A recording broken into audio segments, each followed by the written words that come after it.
Wow. Hey, everyone. How cool. Someone just sent me this and I didn't even know it. Toddy One Skip did a video today on me. And I was just listening to it as I was putting on my lipstick. That was so nice. I'm only about halfway through it, but good Lord, that's so nice. I like Toddy One Skip. I don't know anything about her. Like, I got nothing. I don't know anything other than she did streams with Lindsay, and that's where I found out about her. I really liked her. Her insight was top notch. Just I like people who are very observant, and I found her to be very observant. Hey, mods, Sophia, what's going on? Were you not a member? I thought you were a member. Love you, Sophia. Thank you. Hey, Megan Roberts. I mean it, mods. Thank you for being here. Hey, Noelle. Hey, Case Face. Is it Wednesday? Good Lord. Let's see. There's Robin Miners. There's Amy Knight. Tiffany Murfitt. I love you being here, babe. I love Tiffany Murfitt. I'd like to ask you some questions that are not appropriate for YouTube, but just what you've been letting us know about with your family recently. Hope everything's good there. Hey, Kathy Burkhardt. Hey, Linz. Cutie. Lindsay and I are going to do something, but I started my period. Shark Week started today, and I'm in a lot of pain. So I don't want to do it today, but in the next couple of days, I'd like to do a stream over here with Lindsay because, again, another person who I really like Lindsay's insight on things. Hey, Nicola. Charcoal Ninja's here. Donna Koopa. Let's see. Hey, Helen Baker. Hey, Tammy. Wisconsin Barb. There's Joanne Hawley. Joanne Hawley is never here. Just kidding. Joanne Hawley. Hey, there's Jeannie. Wow, you're never here in the very beginning, I don't feel like, but sometimes you are, Jeannie. Good to see you, babe. Hey, Callie Galley. Hey, Angie Mo. Leslie Katzenmeyer. My God, Leslie, you're hilarious. I love Leslie. She's so funny. We don't get to see her very often. That's true talk. Hey, Miriam, Scientology Up North. Hey, Dee. Hey, Caitlin, Jennifer Minton. Dang, why didn't I should have worn my necklace. I even meant to, but I did a turquoise thing today. Shocking, right? I love that necklace. Hey, Anna Banana. Hey, Ewa. Thanks for not streaming too late. I tried to go a little bit earlier today. I even prefer before that. Like 4 o'clock would be great if I could make that work. Hey, Melissa. Hey, Liz Tricks. I haven't shared what Huxley's doing, but he has a job. He has a summer job. So I'm having to work around those hours, and 4 o'clock is tight for me, but I could try to make that work because I prefer it. Love you, Liz Tricks. Hey, DS Kitty. Jamie Castro. Welcome in. Karen Tootie Greeny, Debbie Love and Life. Love you, babe. Hey, Lynna Swell. Hey, Susan Trigg. Crafty Carrie. And she does. Lindsay is very good with the knowledge. Hey, Karen. Lumen. Okay, Sophia. Hey, Meredith Lynn. Meredith Lynn, did you look yesterday? Well, I didn't move it actually. That this is on sale. This and the other one, they're mousse. It's called Bombshell, XL Bombshell are my two favorite volumizing products by them. This is Style on steroids. This is my absolute favorite product. I did this yesterday. I use it all the time. I just lift. It's such a fine spray lift. And usually I do more layers than that, but I love it's a texturizing, volumizing spray. And Meredith Lynn, I know you and I love the big hair. Jan, welcome. Hey, Armine, Denise Lafon, Chops World. Okay, Jennifer Minton. Let's see. Alabama Rose, good to see you. Hey, Melissa. Day 2 of Shark Week. We're synced up. Isn't that the best thing ever? Hey, Puka Vista. That would be terrible, Leslie Katzenmeyer. Hey, Trace. Cindy G, I've missed you. Hey, Catherine B. Kathleen, Anna Pikachu Hunter, Mother Revenge, Rachel Sandy. Oh, good. You ordered it. Okay. Sorry. I just shouted that you need to get it and you already did. Hey, FAFO. Yeah. Renee B. There's more coming from that. Hey, Vince. Susie with an S. Solo Traveler. Welcome in. Okay. I caught up. So yeah, that was so nice of Toddy One Skip. I'll have to finish it. She said she wants to hey, Maisie Shiloh. She said she ate Caroline in Canada. She wants to interview me, and I would love that. I would love to chat with her. I like talking with people who don't hate me. That's key in this life. Hey, Lady O. Hey, Bohemian Luciferian Witch. I also, more than people who hate me, I kind of prefer people who hate me. I'll be honest, though. Like, I have a certain amount of respect for, hey, Kim is blue. I lost. I lost another 10 subs since this morning. My sub count has gone down quite a bit in the last 24 hours. I think I've lost like 30 in the last 24 hours. I mean, with the show I did yesterday, can you blame them? I'm not surprised. Hey, Trace. Katie did it. Welcome in. I gotta be honest. These days, I prefer people who outright, like, openly hate. I have a weird respect for that because it's like, at least you're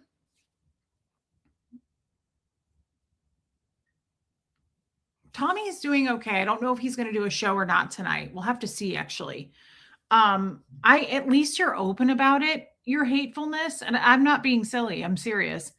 Hey MJ, versus people I really dislike people who Chops World, it was a lot.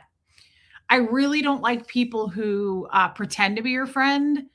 Remember that I love that Steve Irwin quote. He said, "Crocodiles are easy. They kill and eat you. People are harder. They pretend to be your friend first."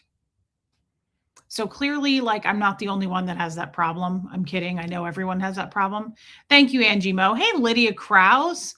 It's true. I kind of pray Holly Day, but then why are your views up? Oh, views really to me have nothing to do with sub count. My views are doing just fine. Sub count goes down. Hey, Margie Bar. Hey, Buffy. What happens is I think either YouTube unsubscribes people, but when people do hit unsubscribe actively, willingly, here's what happens. They punish me by hitting unsubscribe, but they still watch. It's weird. It's a weird behavior. I always think of the Hotel California line from the song by the Eagles. You can unsubscribe anytime you like, but you can never leave. Like, I have been told repeatedly lately, all of my old haters, all those people we've been talking about, they actively watch me. Like, people who hate me watch me closer than you guys do. And I don't mind that. They unsubscribe, but they never leave. And that's why my views don't really change, but the sub count goes down. And to be honest, I don't get paid on a sub count. So I really don't care about that number. I know people like Aaron and Marilyn's a big one who's like watching her numbers so closely, like sub count numbers. I don't watch that as much because I feel a little bit more seasoned. Hey, Mad Drop, as far as yeah, Cindy G, as far as I just want to get paid. I'm more concerned about getting paid than I am. Like, I want my views to be up. I don't give a shit about my sub count, if that makes sense. As the content creator, I get paid on views. So you can punish me by hitting unsubscribe, but if you still watch, I get paid on that. I don't get paid on people unsubscribing or subscribing. I could have 300,000 subscribers, but if people don't watch or my views suck, then I'm not getting paid. So it's kind of a weird, false sense of importance, I think, when people are like, but you have such a huge channel. The channel size doesn't really matter. Like, if you go watch another big channel, I don't know, take a guess on any other big channels that you might know about. Go look at their views.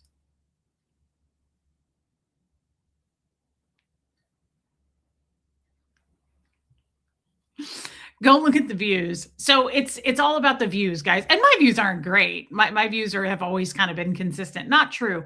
Like, when I first started my first year, my views were really good, and then people were like, "This chick sucks." But now they stay about the same.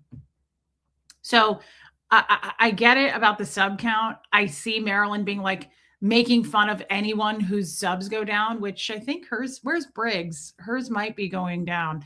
Yeah, Lumen. My sub count has always gone down. I very rarely go up, but my views stay the same. So I never worry about it. And I think Marilyn's like this stupid, disgusting high school bully that likes to laugh at sub count when it's like, you don't get it. I don't care about sub count because I'm not getting paid on subs. I could have 6 subscribers on my channel, but if I get a bunch of views, I'm getting paid, right? Cha-ching, that's how that works. So don't really care so much at all about people who make fun of me for my sub count. Sub count's going to fluctuate all the time, and my shit ass personality is always going to either attract someone, go, "Wow, I like this girl," or someone's going to go, "Wow, this chick's annoying and I can't stand her," and hit unsubscribe. So it's always going to do that, right? But the views, they unsubscribe, but they can never leave. Anyway, neither here nor there. Toddy Oneskip, if you see this, I just want to say thank you. And from what I saw so far on her observations on things, she was very nice. Marilyn is a hairball. Interesting. Charcoal Ninja. I called her a busted can of biscuits myself. But hey, Jody Edwards. But hairball is good. Hairball is good. The reason hey, be kind. I just described, what did I just do to my hair? Oh my God. Okay.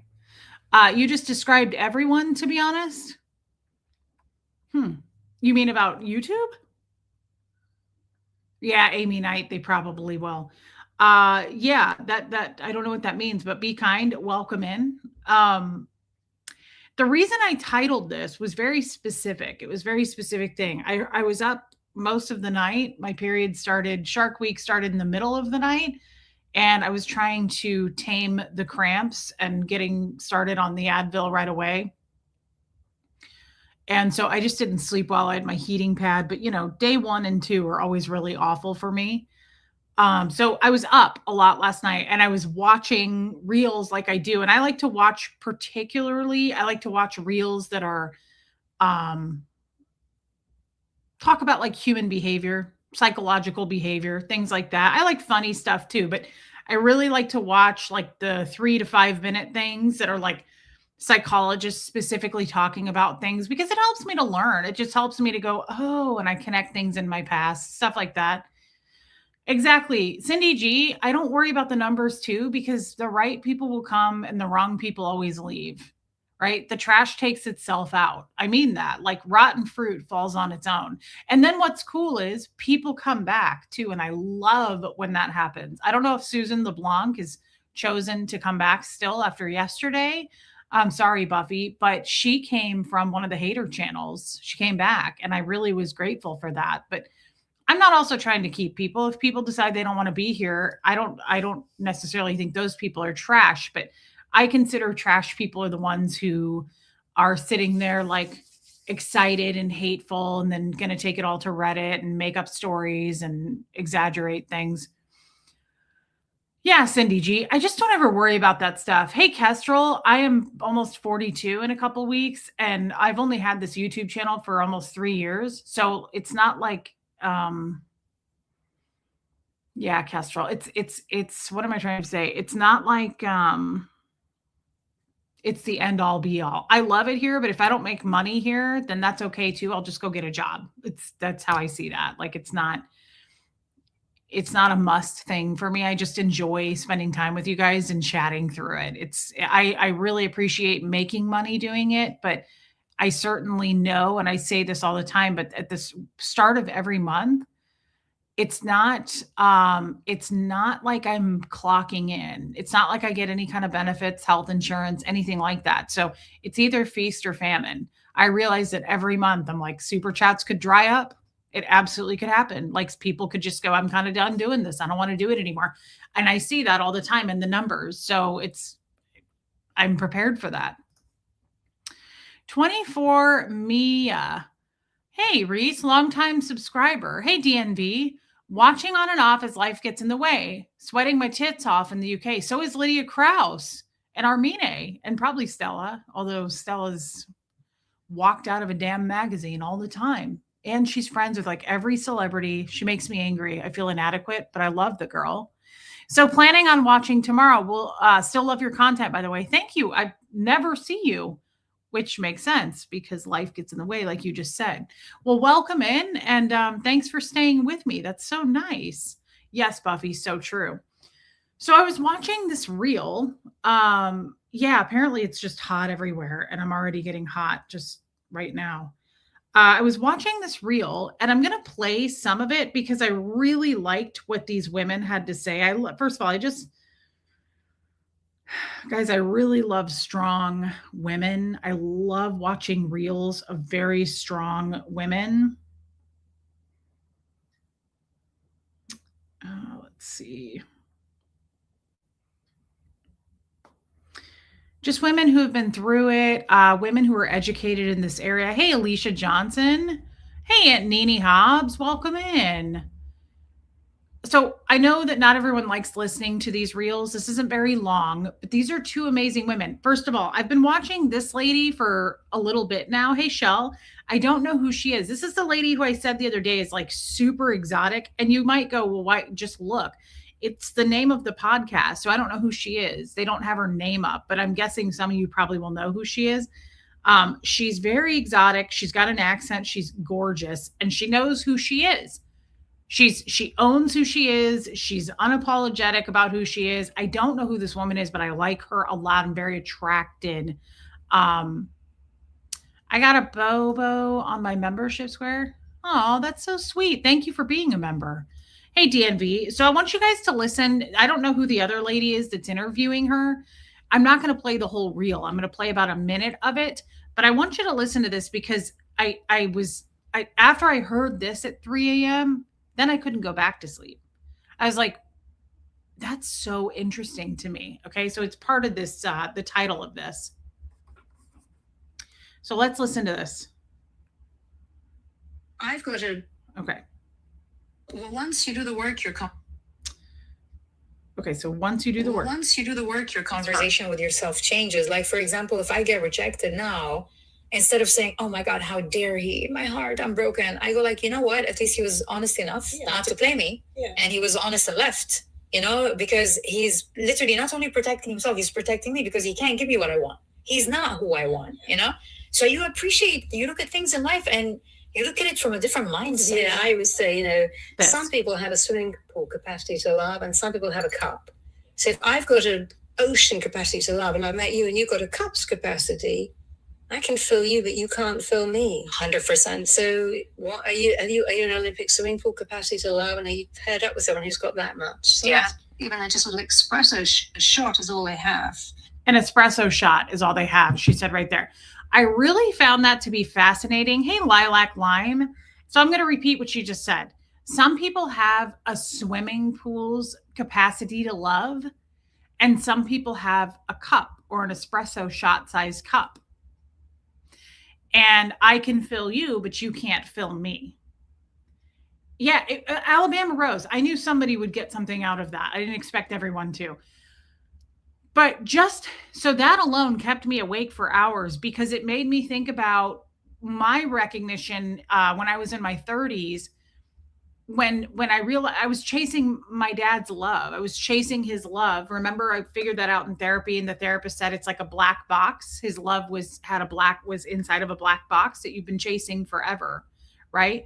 So, hey, Noelle, and only he knows what's in it. But you've been chasing it and trying to fabricate it forever because you want to know what's in it. So it's kind of the same thing. I realized, thank you, Be Kind. I realized too in my 30s, he never had that to give. I used to get so upset and resentful. Yeah, Joanne. I used to get so resentful of my dad. And I'd be like, if I would have done this, would he have loved me more? Hey, Happy Thoughts. Why didn't he love me enough? What if I would have done more in Scientology? What if I would have made it to the state of clear and then done my OT levels? Like those things used to rack my brain. It was all glued to Scientology thoughts. And I was like, why doesn't he? And that went on. My dad left when I was 16. I'd say I finally figured out in my mid 30s. I was like, he never had it to give. And then last night, I compounded those two thoughts with at 3 a.m, I realized he has an espresso sized cup and I have a bigger amount, a bigger capacity, whether that be an ocean, a swimming pool. I could fill his cup. He could never fill mine, even as a small child. And that really blew me away. And Yeah, that too. Shelly, you make a great point. And so this is not about my dad. This is about all of us right now and thinking of all the people who fit the narrative I just said. So it would never be enough, Reese. He moved the goalpost. And he did. He moved the goalpost. A lot of people do that. But I hate that he did that to a child. That's a bummer. I wish that that honestly would have been me as a healed grown woman and then have like a spouse that way if it had to happen. But it's so factual. So we can apply this to anything. A thimble size, great point. Hey Maria, we can apply this to also our haters, right? Like they don't have it to give. I feel like it's getting, ooh, I'm sweating bad. It's my period. Hey Jeannie, it's getting to a point. It's getting to a point where it's like we're beating a dead horse with this because they're never going to go away, right? These people are never, I mean, unless we're just lucky enough that we chase them away because we have the truth on our side. But even if they stay in that stagnant place of being hateful and never growing, not spending time with their own life, being grounded in their own reality with their own families, because all these people have kids, right? None of that really matters. It's pretty irrelevant when you think about it because it's the same thing. It like Be Kind just said, it's like a thimble sized amount.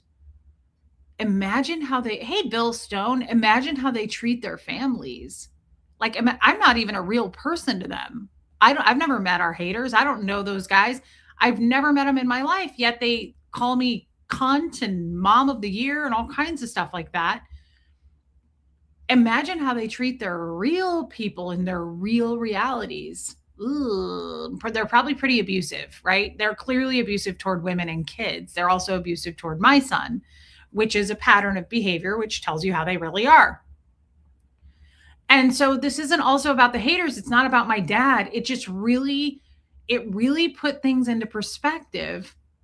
I was just going to say that. Yeah, Kim is blue. This can be applied in the workplace too. This can be applied with strangers, like people who take all their shit out and problems out and everything on their bad mood on you. You could be a total stranger, like a cashier could be super rude to you, or vice versa. You could be super rude to someone in the service industry because you're having a bad day. People do that shit all the time, and I hate it. I can't stand it. Hey, Roberta. So it's because it's not just capacity to love, capacity to heal, capacity to take accountability, to look inward, right? To look internally, all of those things. You might just have a thimble size amount. Look at someone like Marilyn. Look at Susie Stupid Overholtz. Look at our haters. They'll never take accountability for anything they've done because their capacity to take accountability is this big. But our capacity is a swimming pool size, right? It just really made me, like Kim is blue just said, like it makes me apply it to everything now. I'm like, oh my God, that really kept me up. Hey, baby steps. I think that's very true. In romance, friendship, and family, you do have an ocean. Unfortunately, you've had many in your life who only had a thimble. I will be in and out today. Okay, babe, love you. And thank you for the super chat. That was so nice. I need to text you. Thank you, baby steps. Thank you for being here. So, hey, Eric.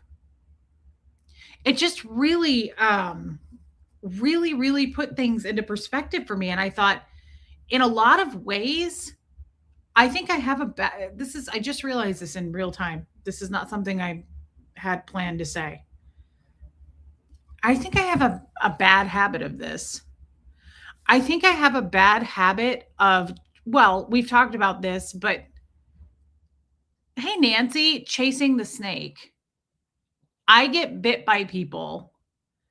And instead of me going and getting healthcare, going to medical help, getting the poison taken out, getting it bandaged and the antidote or whatever I need, instead of doing the right thing to take care of me, no, I set me on fire and go chase the snake. I'm like, hey, why'd you do that? I didn't deserve that. I don't even know you. Why did you do that to me? Right? And basically the answer there for the snake is it's in my nature. All of these people who don't have, Maria, I don't have a relationship with my father at all. all these people who don't have the capacity, it's in their nature.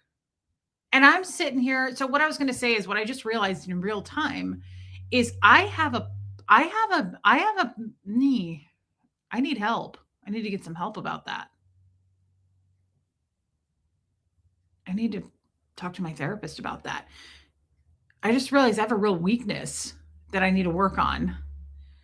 Huh. Hey, Teresa Kruckenberg. Oh, God. I'm so sorry you had a root canal, though. I've had 7. Not fun. That's terrible. I hope you're healing. Yeah, Anna Banana. Oh, man. I have an addiction to trying to see why people do what they do, even if they're the snake. Like, I have this weird addiction to, like, let's figure it out, though. Like, why do you do what you do? How can we change it? Like, how can we narrow it down and zoom in and get super myopic about it? Maria, I have a stepdad that I refer to as my dad. Maybe that's what I was talking about. Hey, Lori Lee. Hey, Happy Thoughts again. Be careful not to use that theory to give people grace. Some people are, yes, that's a good point. That's where kind of what I'm saying. That's kind of what yes, Shelly, Happy Thoughts. Thank you for the super chat and for the wisdom. She makes a good point. Shelly says, you like root causes. It's a problem for me. I'm not a person who's like, oh, who cares? Move on. You're never going to know. That's why I try to train myself that, like, you won't always get closure, Reese.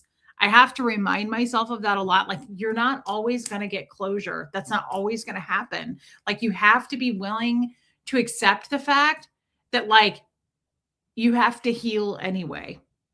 You're not going to get closure. You're not going to get answers. Heal anyway. That's kind of the, like, end result of that. I always say to myself now, I'm like, heal anyway, girl.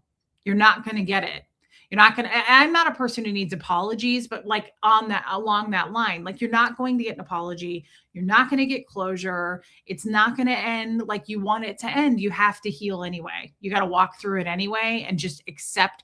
And that's one of the reasons, I'm so fascinated at this point in my life by forgiveness. Yeah, Megan Roberts. I imagine it would be forgiveness, because in Scientology at a very young age, like as early as I can remember, my dad always said to me, we do not forgive. Yeah, Kim is blue, and I'm glad. We don't forgive in Scientology. Why? Because forgiveness, hey, Neptunes, forgiveness accepts the badness of the act. So my whole life, I have been totally under the impression forgiveness is for like weak ass people, and it accepts the badness of the act, and the person got away with it. And that's not true. Yeah, Maria, for sure. Thank you for saying that, Maria. That's not true. Forgiveness is for you, not the other person. After all the damage my father did, I still forgive him for what he did now.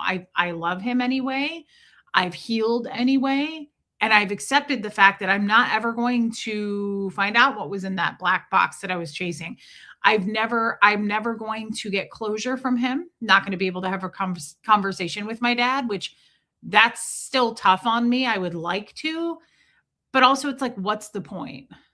What would be the point of that? And at this point, he has, his memory is very debilitating. I don't know if he's been diagnosed with Alzheimer's. We know recently my dad was, the Clearwater Police Department put out a silver alert on my dad. So there would be no speaking with him anyway at this point. It's too late. But you have to, Kim is blue. I say it to myself at least probably 4 or 5 times a week, because there are things like Shelly just said, I like to find the root cause of things, even if it's not on me, like it's not mine. Like if a friend and I talk on the phone and they're like this, and this, I constantly like, okay, so when did that start? What would you say? How was he raised? Did he have siblings? Like I start kind of going back as much as I can to try to figure stuff out. Sometimes you just won't. Sometimes the story dies with whatever happened there, and you're just not going to know, and you have to heal anyway. You have to move forward anyway. You won't get the closure you're looking for. There are also people who are not worth forgiveness, says Miriam, and that is true too. Although I am trying very hard in my life at this point, because I've carried around a lot of hate. As a Scientologist, I would say a lot of Scientologists are this way. And you see it now in some of the exes in the community. They don't, it makes me think of Aaron because Aaron used this line a lot, not just the time I was in his kitchen talking about Sterling quitting his board. Scientologists say this a lot, and I've heard Aaron say it many times when I was friends with him, not anytime recently. He's dead to me. She's dead to me. I don't care. They're dead to me. I've heard him say that so many times, like either about a person or a situation. That's so Scientological behavior because it's like cut the cord and move on. That's how Scientologists think. And so I have been that way my whole life, like just very like short-sighted. I don't know if that's the right word, but just like not willing to do the work. That's to me, hey, Debbie Gonzalez, it's very, yeah, Lindsay says, I heard him say that a lot too. I mean, it's just his upbringing. That's how he talked. Thank you, Shelly. I don't feel that way. I don't want to just go, I don't care. They're dead to me. That's not how that works. I'm not like that. Like I want to dig. I want to know. And so this is all new to me because in Scientology, what I was trying to say is people are hateful in Scientology. And I was one of them. But then once I got out of Scientology and realized I'm not a hateful person at all. I was just told I was, or we were trained to be that way. But I really am not a person who's like, good, I hope they go to hell. Good, I hope they're dead. I hope they die a slow death. Like that's how Scientologists talk a lot of the time. They're very insensitive to humans. Like even when they do actually die, I've said this many times, but a lot of Scientologists are like, okay, they died. Oh, bummer. Okay. So what do we have lined up for this week? I mean, that happened in real time when my stepmother died, who my father was married to, and she died right before roll call of breast cancer. She was an OT8. And she died right before they were about to do roll call for my dad to go on course. And he got off the phone and my ex-mother-in-law, who was the supervisor, said, are you okay? Like they were just about to do it. And he goes, I just heard my ex-wife, and she had 5 kids, young kids. Okay. He goes, my ex-wife just died. And they were like, oh my God, do you need to do a loss of a person assist? Now, no Scientologist is ever going to go, I'm so sorry. Oh my gosh, I'm so sorry for your loss. You never say that in Scientology. But they said, do you want a loss of a person assist? And he went, no, she'll be all right. She's a good girl. That's how it makes me think of Aaron being like, they're dead to me. It's the same like way of thinking. It's what am I looking? What's the word? God, my contact is drying out. It's very final. They think in absolutes. It's very black and white. And I think that's one of the reasons I was not very successful in Scientology, because I would constantly, I remember I would get in trouble for this all the time. And I would say, oh, really, Mad Drop? I didn't hear that. Well done is a constant thing they say in Scientology. But I would, now I just lost my train of thought. Oh, yeah, Robin, yes. When I was in session, or if I was on course, anything like that, if I would have some kind of realization on course or reading something, I would go, wow, weird. And I would apply it to my life just like I do now. Hey, Chicago Jane, I'm the same way now. If I read something like that reel I listened to at 3 a.m., I immediately applied it to my life. I do that all the time.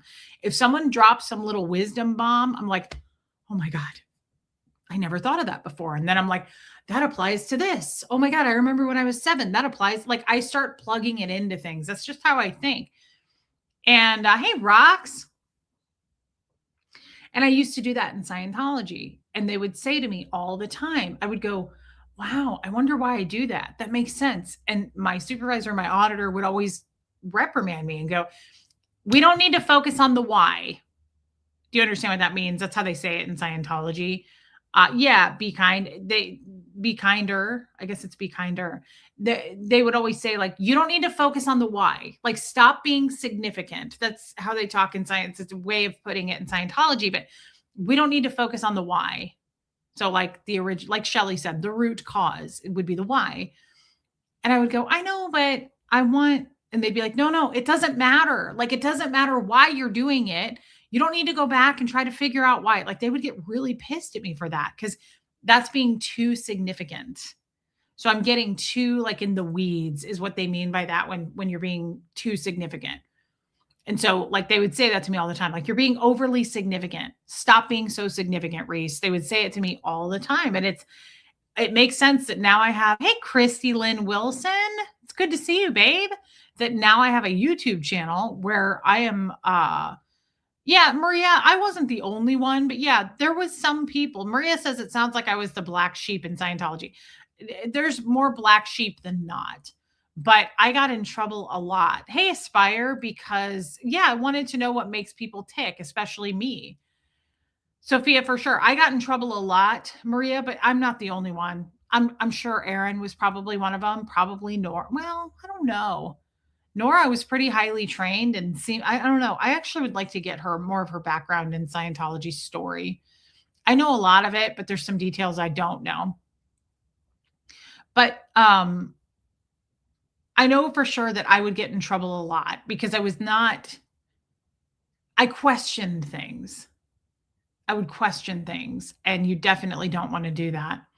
Exploring the why is what makes the world go round. For sure, happy thoughts. I mean, I like to know the why for you guys, not just me. I like to know why we do what we do. And I think also just because I'm so undereducated, I'm just not educated on the world. Yeah, Nora went to the RPF. I did know that.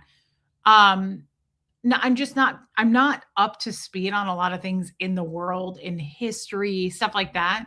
So I also feel like I have so much catching up to do. So that's another rabbit hole for me of like, I want to know the why of like certain things and just human behavior in that sense. But back to, I really, really, really, really like, I don't think it wasn't just the gay that got her on the RPF. Yeah, I would like to know more about that. Lara FM got in trouble because she was strong-willed. I believe that. She's very strong-willed. I love Lara FM. Yeah,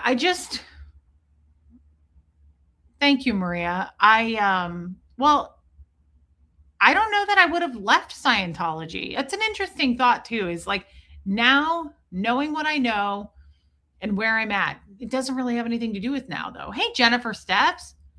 I couldn't even, hey, Rabbit Fleet. I don't know that I know, Dee, but still it just makes, I feel stunted in my education. Guys, I still kind of stand by that. I don't think I would have left. As much as I question things, I wasn't like Googling things about Scientology. I wasn't doubting Scientology. I was doing things that I wasn't supposed to do within Scientology, such as questioning like my past, what I just explained to you, like you're being too significant. The why doesn't matter. I was breaking little rules within Scientology. That's what I mean. I wasn't like, I don't trust this LRH guy. I'm going to do my own research. Like I wasn't doing that. I would have never done anything like that. And I believed what I was told. Like I was a big believer in the tone scale and just the tech and all of that.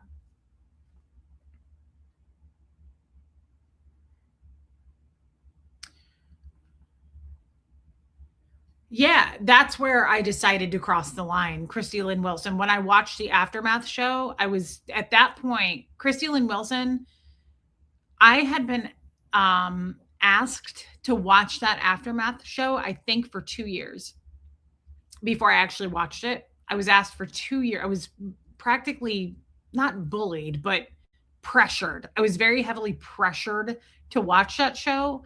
And I was like, absolutely not. Like just the fact that you're asking me to watch it, and now I'm going to have to give that up on the cans. So no, I wasn't breaking until it just happened one day from a friend who was like, you might want to just watch an episode if you can stand it. And that's how it happened.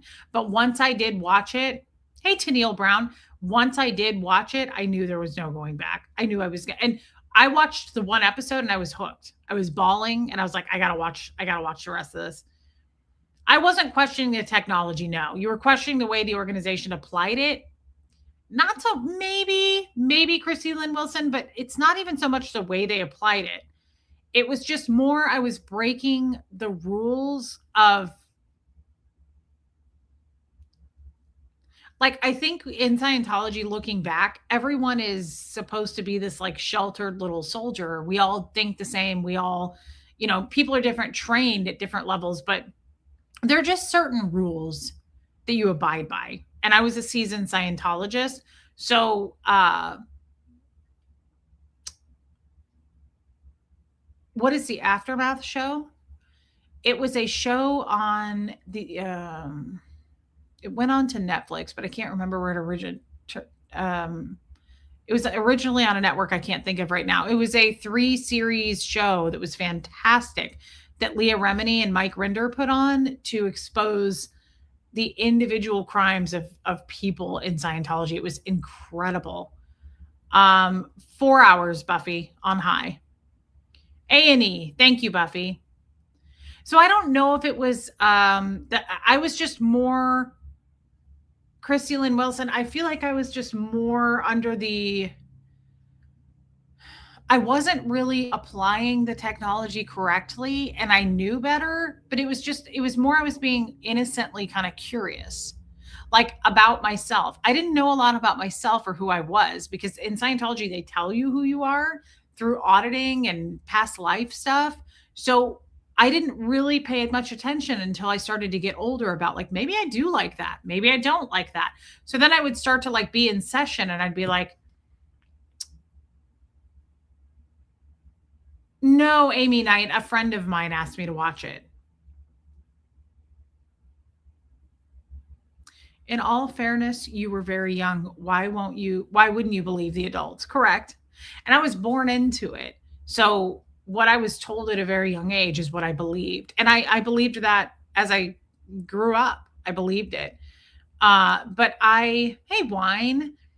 I think it's just more, I would deep dive about myself. I'd be in session and I would go, I wonder if that's why I behave that way. And my auditor would go, it doesn't matter why. Stop thinking about the why. That's not important. Now, why would they be so concerned about you thinking about the why? I just realized that. Like, why is that such a hot spot for them? Why is that such a no-no, do you think?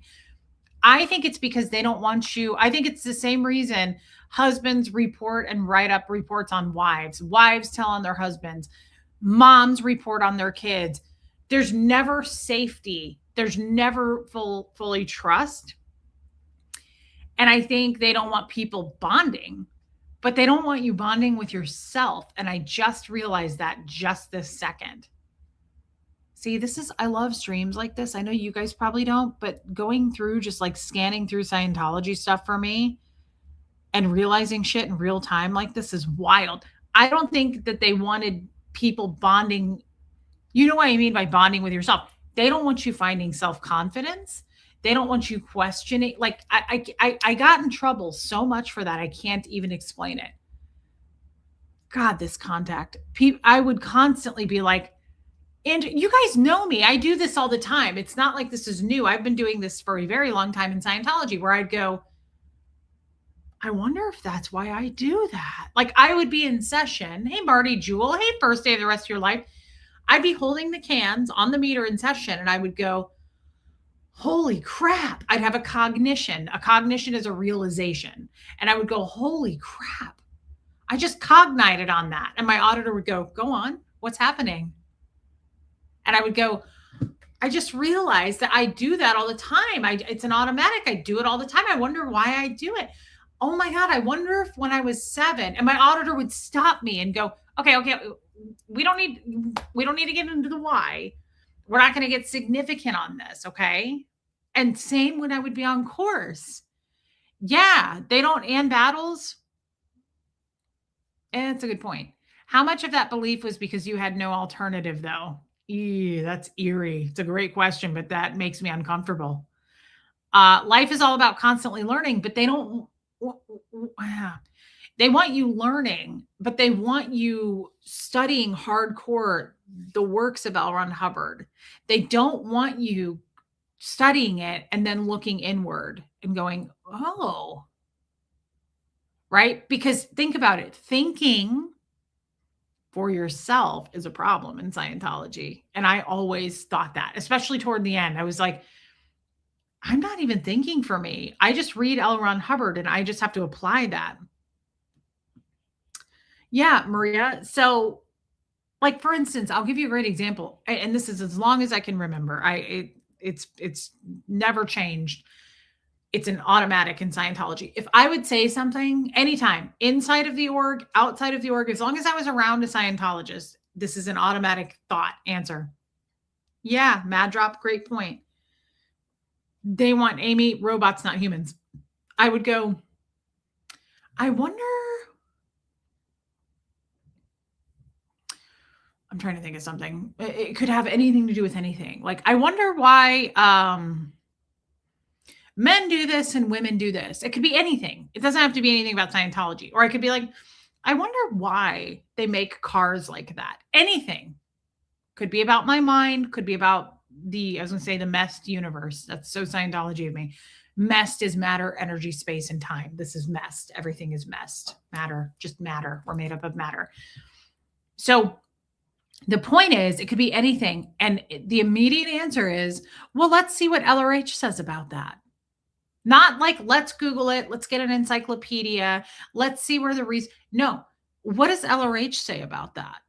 Can you see how that is? Yeah, Neptunes. Can you see how that trains someone to not think for themselves?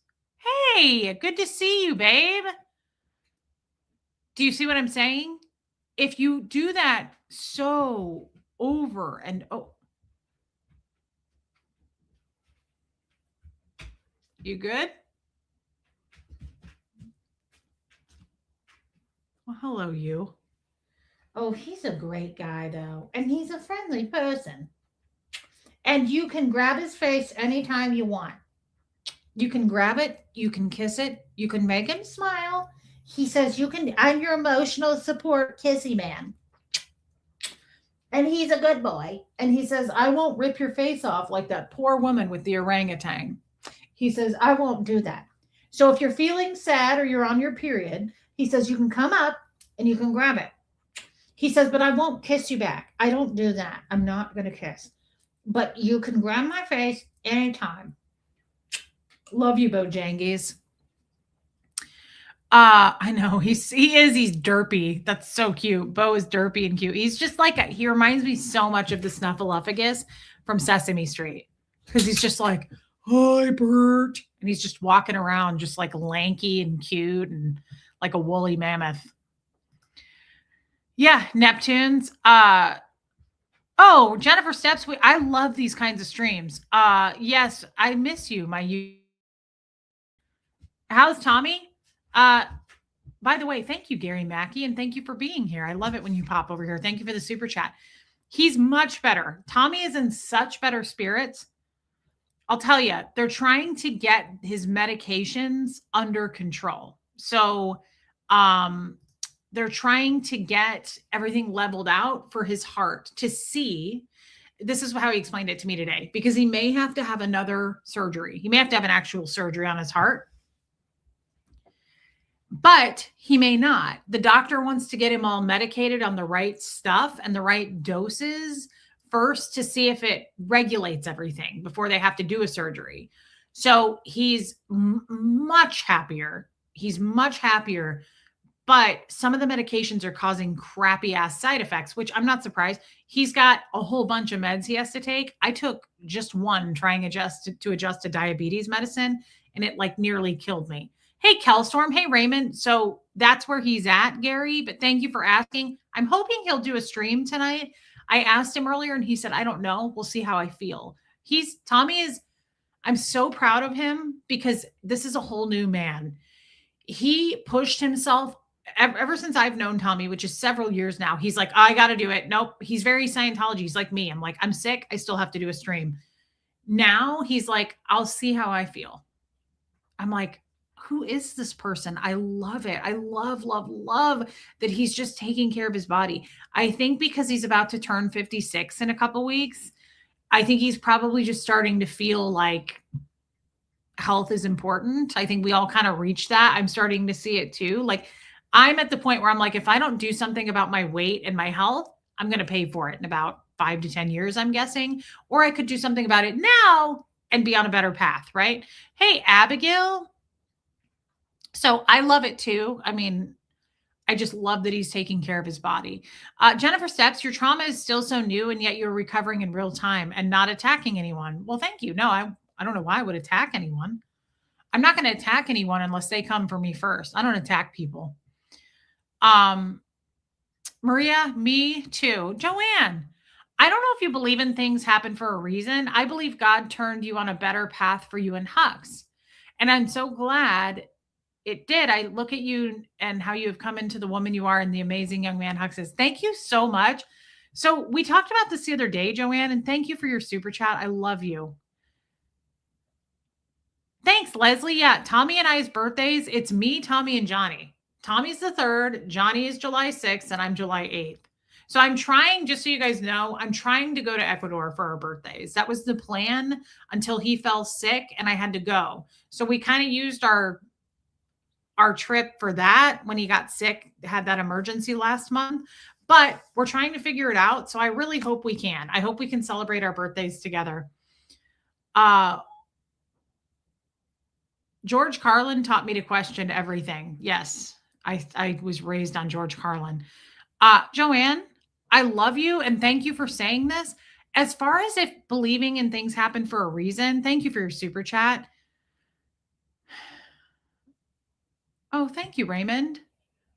I don't know what a Mew Mew is, your cat. Yeah, they don't want you learning. They want you increasing your capacity to regurgitate their material. Well, you could say that about our haters. It's very cult-like, right? Marilyn's like, look at this. Listen to me. I have the facts. She doesn't want you going to check it out otherwise. It's very similar behavior.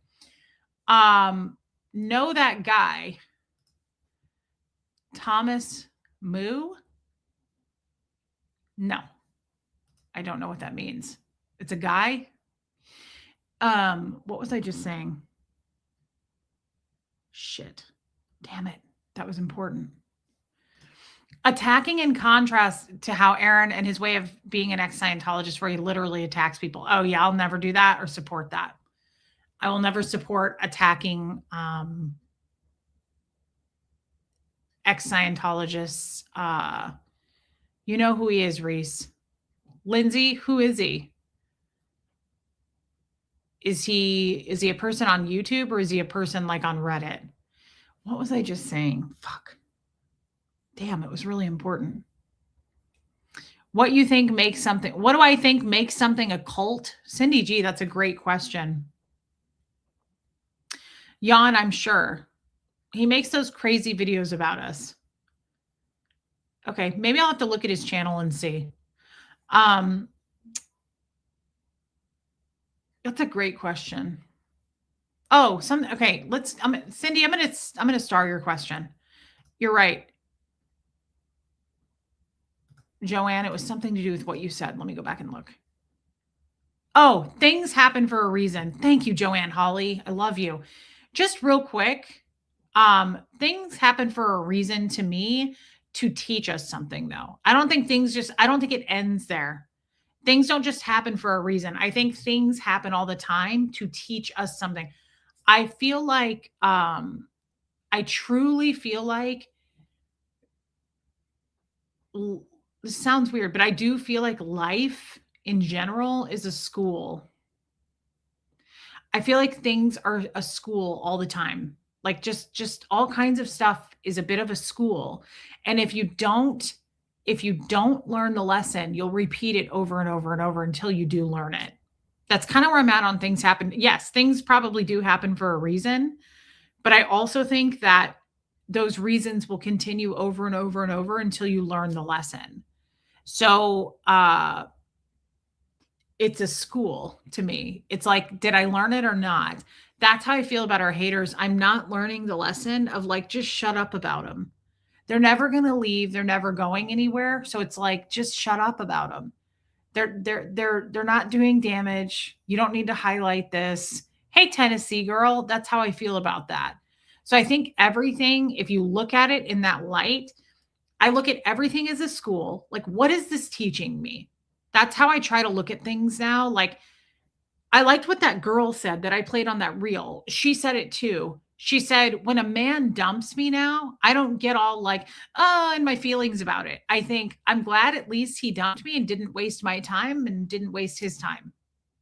Like, that's a different way of looking at it than like, I was rejected. He dumped me. Oh my God. Like, no, no, no, no, no. You're not looking at it right. He did the right thing by not wasting anybody's time.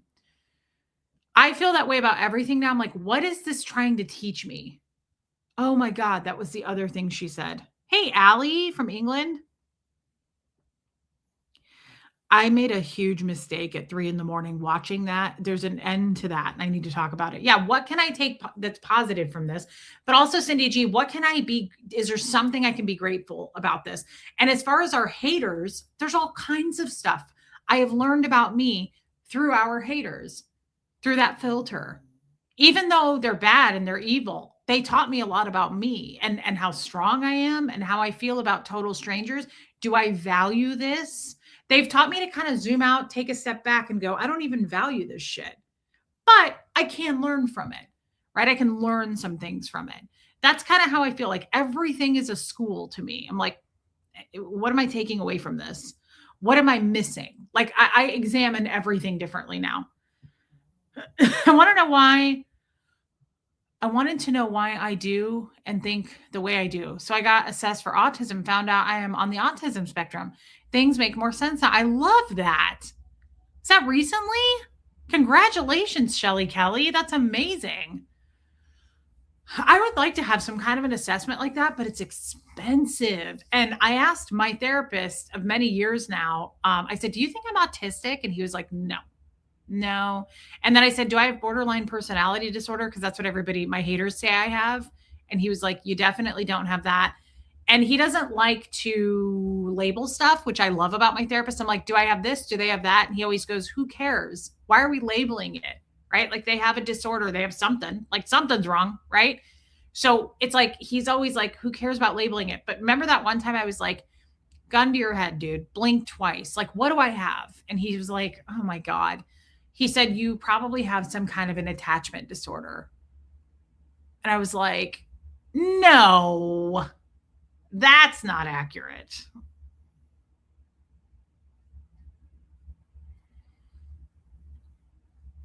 I attach myself to everything. I attach myself to those potatoes hardcore last week. Like I was saying sweet nothings into their little slices with the cheese.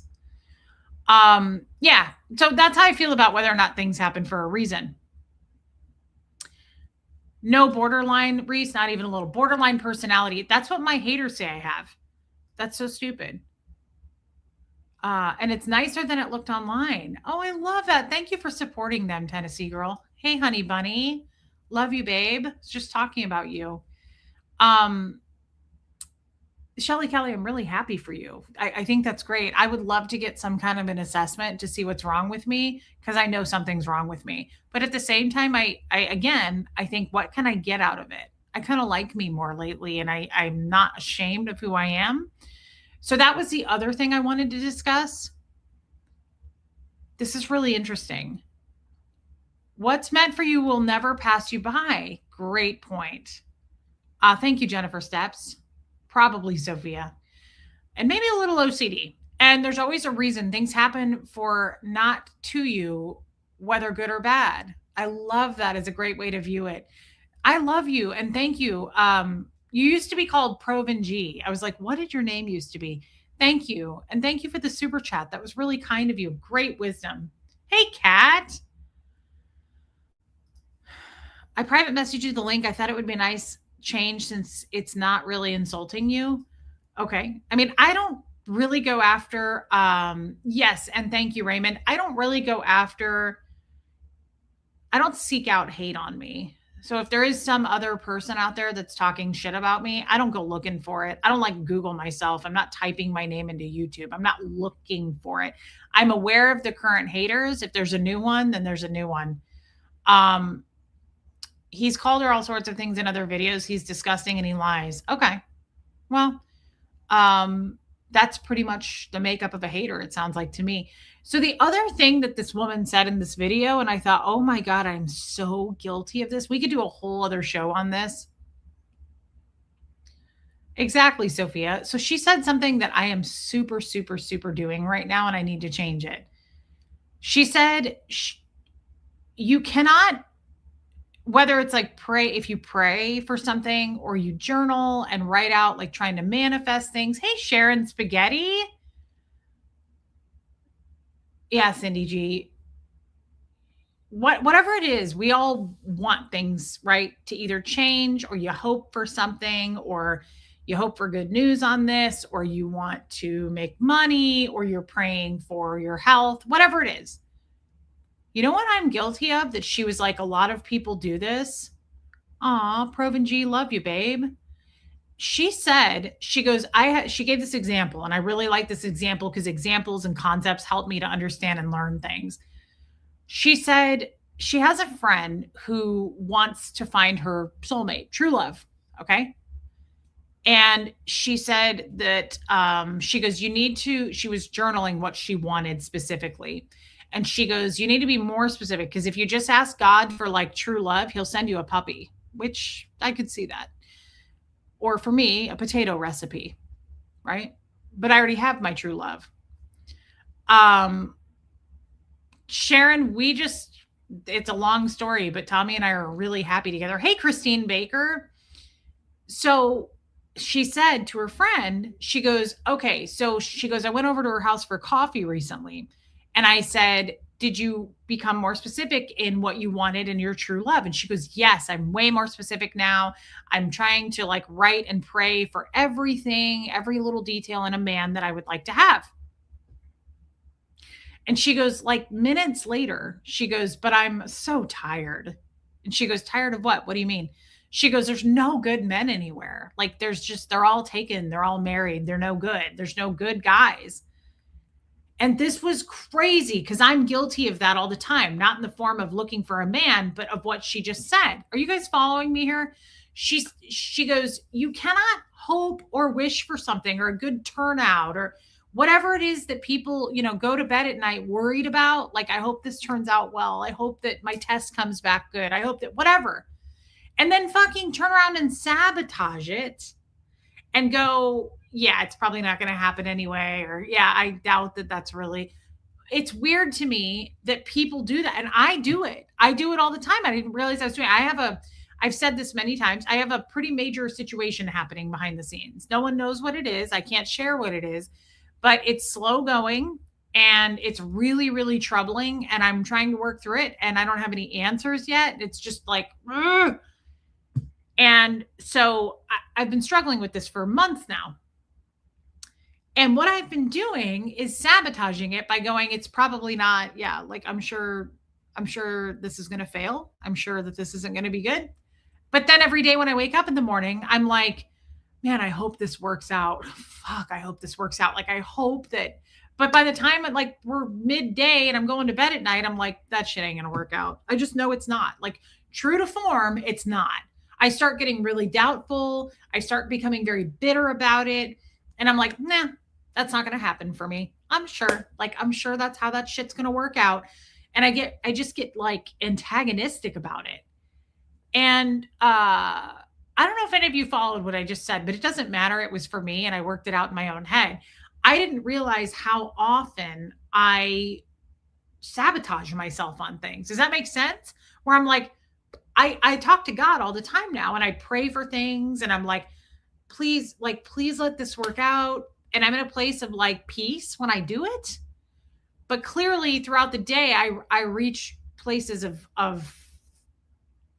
unrest. Is that the right word? I reach places of where I'm not so sure. My footing isn't so sure. And then I doubt myself.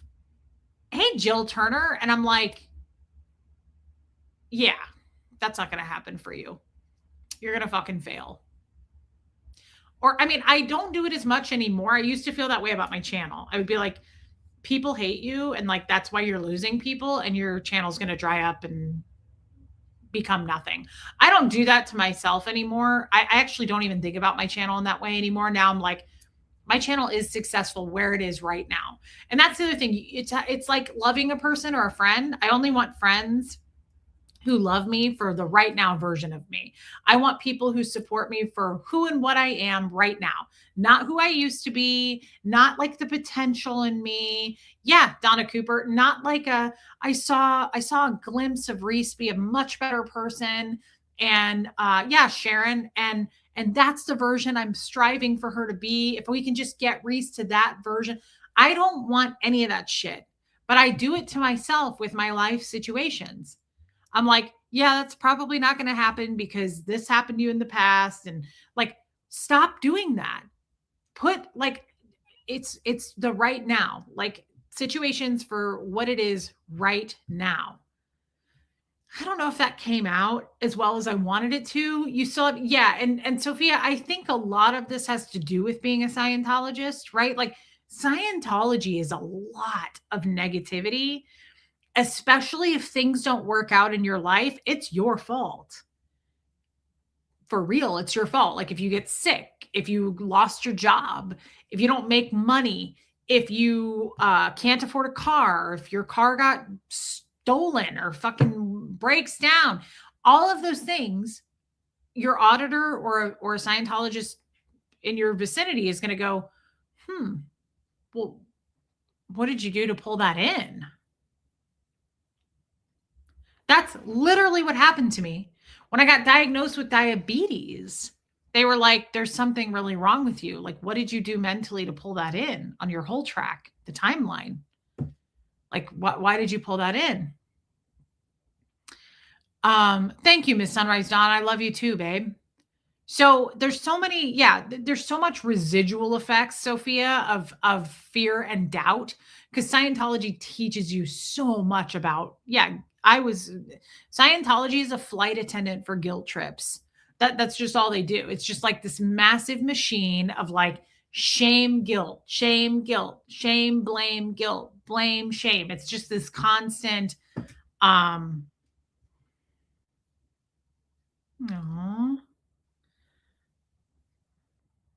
I love you too, Bun Bun. What a little angel. Maybe Tommy and I should do a show. It also takes away and prevents you from developing the skills needed to decide on your own, and then trains you to constantly ask others for what the right actions are. Yes. So the fact that you are constantly asking others what you should be doing is great. Well, I don't know that I fully agree with you on that, Raymond, because I don't want to ask others unless it's absolutely necessary and I'm aware I'm doing it, because that's where I get into trouble. My therapist and he goes, everything you need is in here. Stop asking others, because that also trains you to rely on external validation. Oh, I see, Raymond. Okay. I get what you're saying now. Yes. Not asking is great. Yes. Okay. So you're with me on that. I don't want to rely on other people, because I think that's also another. Can we go back to it for a minute? Because I got very off track, and I'm really still fascinated by I've always realized through this channel, like talking through it on this channel, that Scientology, we've known this forever. Scientology does not want two people bonding or a group bonding or whatever. They don't, hey, Laura Lou, they don't want moms bonding with their kids. I was not able to bond with my son when he was born. They definitely rip all that apart. You know, everyone is right in the ex-Scientology community when they say Scientology is a family destroying cult. It is, because they don't even want husbands and wives being best friends like you're supposed to be, right? Like they don't want them to be a good team. Hey, Sin, they don't want you to be close to your kids because they want all of that closeness. Scientology is like, you need to be close to us as a cult, not a family. You guys can't be this like little family. You're under the Scientology umbrella of a family, but you can't have your own broken off group of a family. And so we've always known that. We've always addressed and talked about that. Made sense. But I never, ever, ever until moments ago, 20 minutes ago, I realized that in real time on this channel, on this show, that they also don't want you bonding with yourself. And I know that's a weird way of wording that, bonding with yourself. But it is true. Like, people should fucking bond with themselves. That's not just a Scientology issue. That's a world issue where, like, people are kind of, you meet all kinds of people who don't trust themselves, don't know that you can tell they don't know who they are, right? It's like Marilyn. She takes on the colors of everybody else that she works with, right? She can't just come out and be herself. That's why we call her tofu, because you gotta marinate it in something to make it have any flavor. They don't know who they are. They worry about what other people think. That's a common occurrence. But I think bonding with yourself is super important, because then you're able to go out into the world and have this out. Like, I feel incredibly different than I felt even 6 months ago.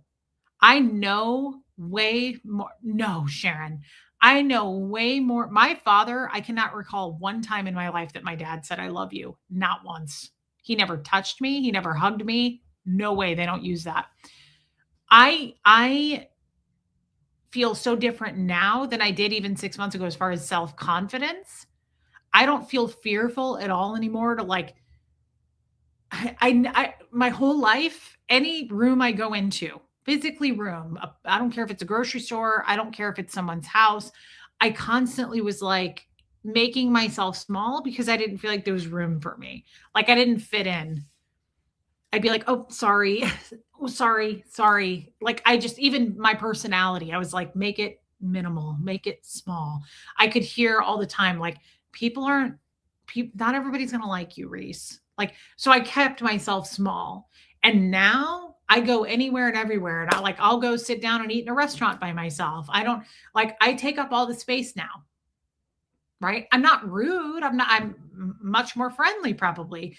But oh yeah, for sure, Sharon. I definitely give all that to God. I'm very grateful that I feel so close to God. That has changed my entire everything has changed that.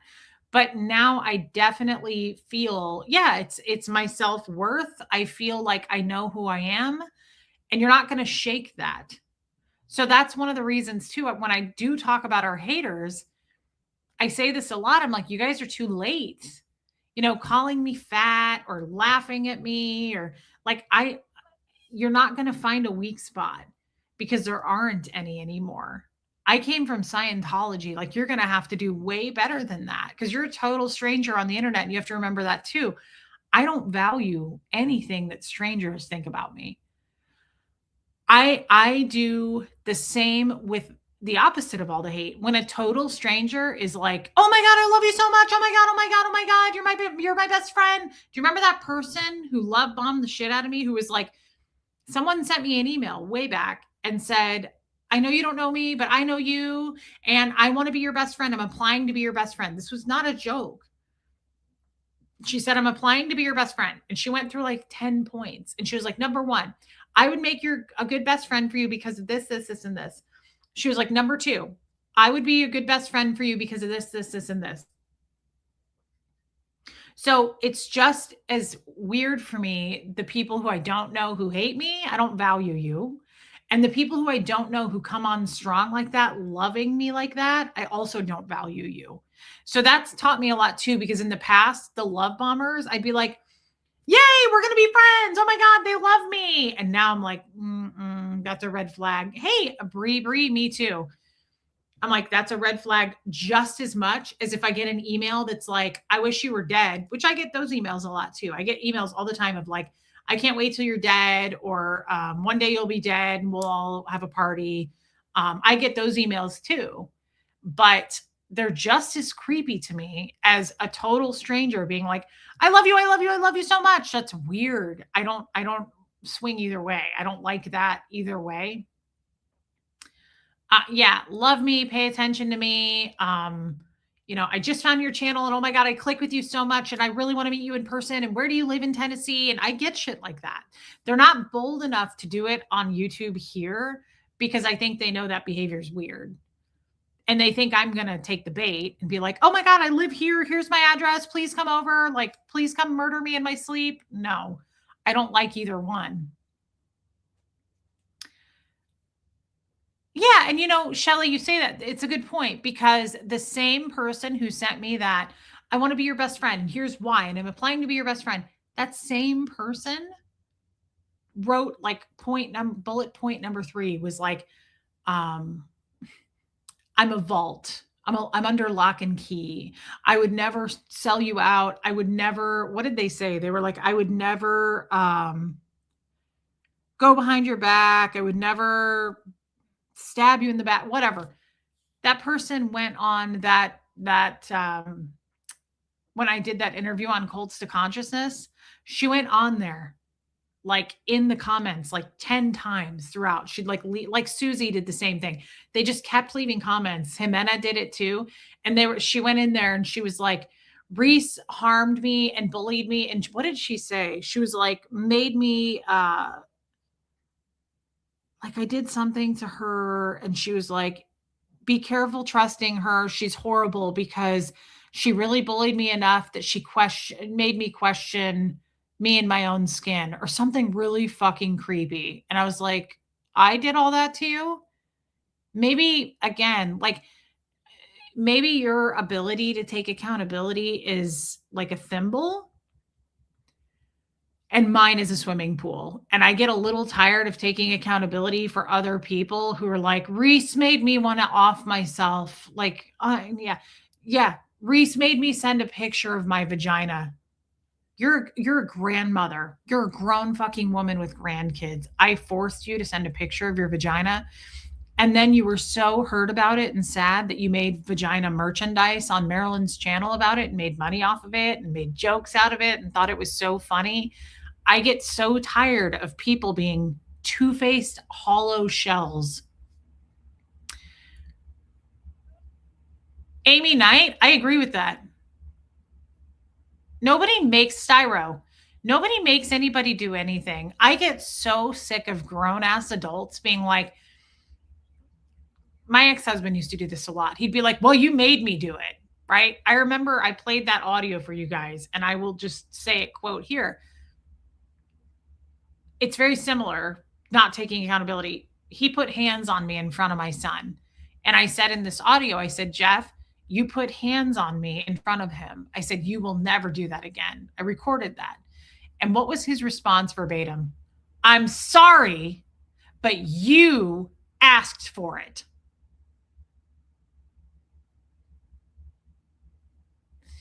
That's weird, because that's very similar to people who were like, you made me do it.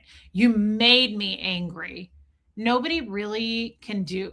Reese, I hope that I didn't come on too strong and love bomb you. You didn't. If you're wondering if you did, you didn't. I was excited to be part of the chat. Trace, you never did. I never felt that way once about you. Trace, you've never once given me red flags. You've never made my gut bells, alarms, and whistles go off. Please know that. It's important for you to know that. No, you have not ever, ever, ever made anybody feel that way. So no. All the people who did the love mommy weird shit really have taken themselves out, right? The trash took itself out there. I can't think of anybody in this chat or on my channel anymore who is that way, who gives me the creeps. There isn't anyone. There isn't. We had a lot of them in the past, and I honestly believe that was by design. Because if you go back and look at the pattern, we've talked about this in the last couple of shows, those mods that did what they did, and plus Keela, because she wasn't a mod, that group of shit starters was exactly that. Because again, now that time has passed, behavior doesn't lie. Energy doesn't lie. And the truth kind of came out, right? Like, hey, Becky USA, do you see what I'm saying? All this time has passed and they're still stirring shit up and talking about me and how everything is my fault. And I haven't spoken about them in 2 years. So it kind of goes to show you who really was kind of telling the truth there. Absolutely agree with that, Sophia. Helen Baker, I'm sorry. A lot of people who are in abusive relationships like that, the abuser will often, no, Puka Vista, that was hilarious. The abuser will often make things your fault. Raymond, great, great, great point. It's sort of disappointing that it's been this long and they still have not found any error in their behavior. The only thing I would change about that sentence is it's beyond sort of disappointing. It's gross, and these are grown adults. And while I understand that grown adults are basically just a bunch of kids running around showing their trauma, you still have to deal with that. It is the hand that you were dealt. Yes. Was it fair to you as a child? No. But as you age and become a full grown adult, you take on the responsibility of how to deal with that trauma. So you either bleed all over people that didn't cut you, or you learn how to patch it up and not bleed, right? You take accountability and you look at yourself. And I'm not trying to say I'm some shining example of that, because they're not. I'm not. Yes, Buffy, they are stuck in the 6th grade. I am far from an example of that, but I do know that I don't have a cup for accountability. I have a very large pool for accountability. And I feel the same way about love. Thank you, Renee B. It was wonderful. Hey, old Charlie. Yeah, I mean, here's the sad part about it, Raymond, is I think that there are people out. I mean, I use Aaron as an example, not because I want to trash Aaron, but because he is the closest example for me as far as an ex-Scientologist, right? He's, close to me as far as relatable to me. Like, he makes sense to me, the behavior he's showing, because he doesn't believe in therapy. I mean, at least that's what he last told me. I don't know if that's true now, but he doesn't take accountability for what happened to him. And Aaron has been through a lot. I don't know all of what it is. I'm not Marilyn Honig, where I pretend to be his handler and I know how he thinks and I know everything about him, because I don't find that cool. Just because you know Aaron, that doesn't make you cool. But I know that he's been through a lot. I know that there's been a lot of abuse there. I know that there's been a major loss with his brother, and he never healed probably from those things. And that's just the effects of what we're seeing now. Hey, Joel Sachs. So I'm using him as an example. Marilyn would be the same way. Those hateful guys are the same way, but I don't know them like I know Aaron. And Aaron was in Scientology like I was. So it makes sense to me that this behavior is not strange. The way he's behaving to me is not strange. It's just you're looking at someone who's bleeding all over people. Hey, Beth, Traveling Bee, good to see you.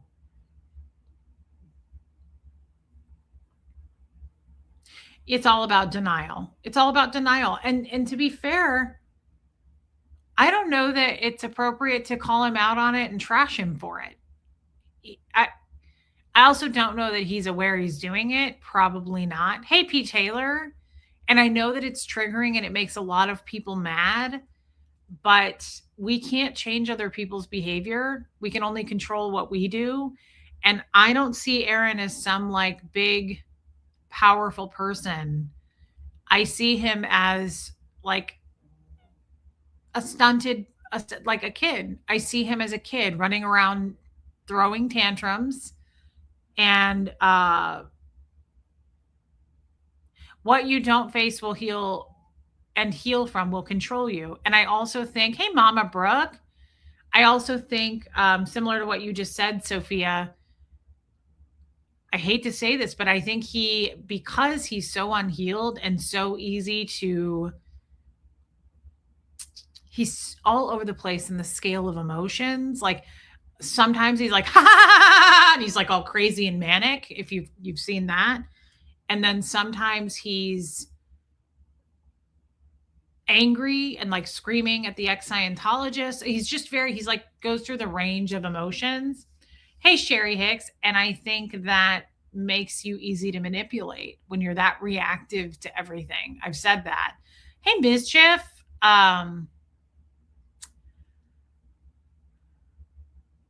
Yeah, Dotsy Lynn, absolutely. It's not some mystery to me, the reason he's acting the way he's acting.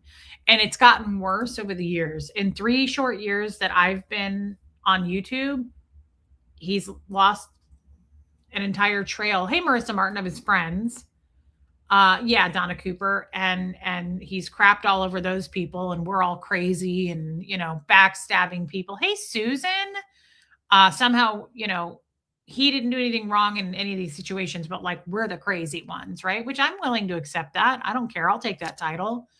Yeah, Lumen, it's like either manic or angry. And I think that's only gotten worse because again, it's bubbling over. He's not dealing with anything. And he just goes live. It's like he copes, I think, by just doing show after show after show after show. And you see that because hey, Ruby, I think you see that. You really see that in real time because he'll come on and be like, hey, everybody, blah, blah, blah. Like this is why I love that Tommy is like, if I feel better, I'll go live. He's putting himself first. He's not like, I have to. It's just like, it's become a machine. And I think it's bubbling over. I'm only pointing this out as an example because I know him and he's an ex-Scientologist. So I see it, I guess, a little bit more. I relate to it. I see it. It's not mysterious. It's sad to me. It makes me sad. And I keep hoping that he will eventually, something's going to have to break. He's going to burn out. Like something's going to happen. But I keep hoping, thank you, Neptunes, that he will, I still think Aaron's only in his mid 40s. And I still have hope that like, maybe there's a chance one day he will burn out or he will hit a wall or something bad enough will happen. Cause that happens to all of us. Like it takes what it takes to see the light. It's like me saying, hey, cigarettes are really bad for you. You can get cancer. Do you think the person who's smoking is going to be like, no shit. Oh my God. No. When the student is ready, the teacher appears. The teacher hasn't appeared for Aaron yet because the student isn't ready. He's not ready. We can't force that. We can't bully him into being ready. We can't hate him into being ready. It's just something's going to happen where he becomes finally the student and the teacher appears. And I really, really hope that happens to where he's like, I've been doing some damage and I need to take responsibility for that and get some help. I just hope that happens. The likelihood, couldn't tell you. I don't know. I don't know Aaron currently. I'm not, I couldn't be a spokesperson for Aaron. I was a friend of his in the past, but not even for a very long time, a very, very short time. I did what on purpose? Oh, Raymond. Yeah, I see what I see as far as I wish that, Jamie Castro, what do I mean? Did you miss what I just said? I see a very emotionally charged man. And I think that he has cut out a lot of his friends and blamed the friends. I think that he's done a lot of things and blamed others for it, but he had trouble taking the responsibility himself on things, but he's very good at pointing the finger. So that's what I'm saying, Jamie Castro. And I think that's starting to bubble over. And I hope that instead of just like YouTube being the top of the list, I hope he puts himself first at some point and gets whatever the self-care is for him, because self-care is subjective. And so whatever he needs to do, I don't know if it would be taking time off. I don't care. I have to be honest. I don't care because I'm not friends with that person. I'm only using him as an example because he's a former ex-Scientologist and I know him. Yeah, Sophia, but honestly, it's neither here nor there to me, whether he does or does not. Right. I'm not going to be in the line of fire there when it happens. But I do strongly believe in self-reflection. I would say I believe in self-reflection and taking a look at like, what am I doing that I could be responsible for here? Like, let's put it this way. I'll use me as an example. I continue now, even though they've pretty much stopped for about a week. It's not like it's been going on for months, but Marilyn and the hater guys have pretty much stopped talking about me. And yet I continue to poke at that and point that way. That will come back on me. Should I be like, that's not my fault? Of course that's my fault. I continue to poke, even though they've stopped. I have no doubt in my mind they're going to start up again. I have no doubt in my mind because I get them the most views. No, P. Taylor, I couldn't answer to how Aaron was in Scientology. I am responsible for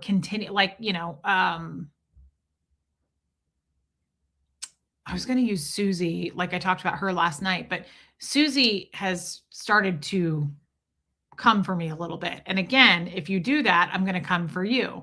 However, I am still charging at these people and they've pulled back. That's on me. And it's like, that's kind of a choice if I want to stop because they've stopped. And I said I would stop if they stop.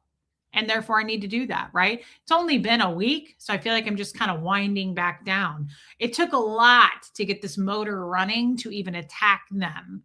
And so now it's going to take a lot for me to kind of just like calm it down now, right? But I don't believe for a second that they're just not going to talk about me anymore again. I don't see that happening. I think I'm a big, especially for someone like Marilyn, she makes a lot of money off of me. You can see the difference between you and a lot of the other ex-Scientologists. Therapy has made a huge difference. Thank you, Joel Sachs. I think you keep talking about the haters because some may come here with a preconceived notion of you. Then you tell your side of the story and they think differently. Yes. And I do also focus on that. I don't feel, thank you, Miss Sunrise Dawn. I think it's okay to talk about the haters if it's in that way, like describing what happened. I mean, it's part of the channel, like it or not. She came after me for over a year. It's part of our history. Like it's just a piece. It's a small puzzle piece to this channel, but not talking about it wouldn't really make sense either. Because that would be avoiding it and pretending like in denial, like it didn't happen.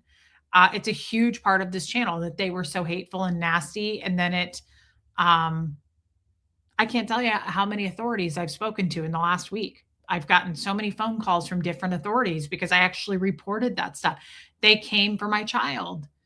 I said that to one of the authorities that called me today. They were like, give me a little bit of a background here. And I said, well, these people have been coming after me for over a year. And I said, that's just part of the game, right? Like I'm an adult. I'm a fully consensual adult. There's nothing I can do about people hating at me. And I understand that and I don't care. But when they turned to my child, that is where we all cared. Quite honestly, I feel like there was just you woke a sleeping giant. And I think that's one of the reasons Marilyn has shut up on me. I think she got so much hate on that and she got reported on that to authorities. I think that she's like not sure what to do. What would her angle be at this point? Nothing other than Tommy's brother, right?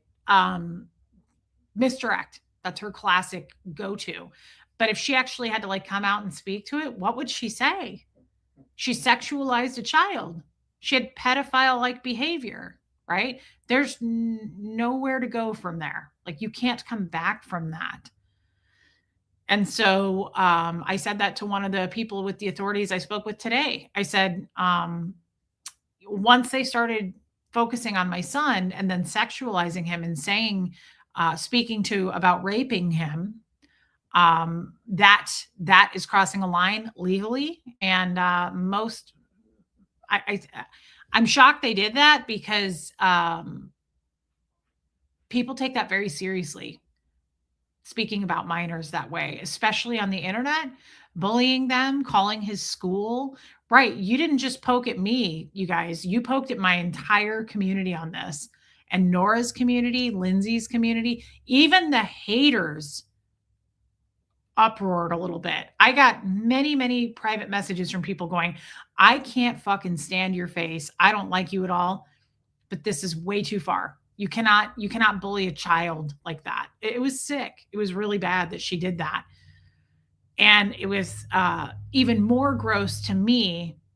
I thought about this today. For those of you that have been following this story, and not everyone has, but I thought about this today that, Marilyn came out, I don't know, what was it, a week ago? Hey, Linda Garden Lady. And threw her friend Goot under the bus and said, "We're not friends anymore, and he's disgusting." And he got his feelings really hurt by that because he's been batting for her, right? He's been going to bat for her for over a year, bullying me for her, right? And she just tossed him under the bus. Two things I realized today. First of all, we all know Marilyn. Like, what a two-faced, like, she's friends. She's not a friend to anyone. She'll sell you out. She'll do that. And he said that. He goes, she's a fair weather friend. He was like, nobody should trust Marilyn Honig. That was his words. I already knew that. But I thought it was fascinating. This is just shows her intelligence, right? Or lack thereof. I thought it was fascinating that she came out and was like, I don't support. He did a video making fun of Lindsay for getting an abortion, right? All of a sudden, she was like, I don't support his stance on abortion. And she was like, and I don't support what he did, the video on Huxley.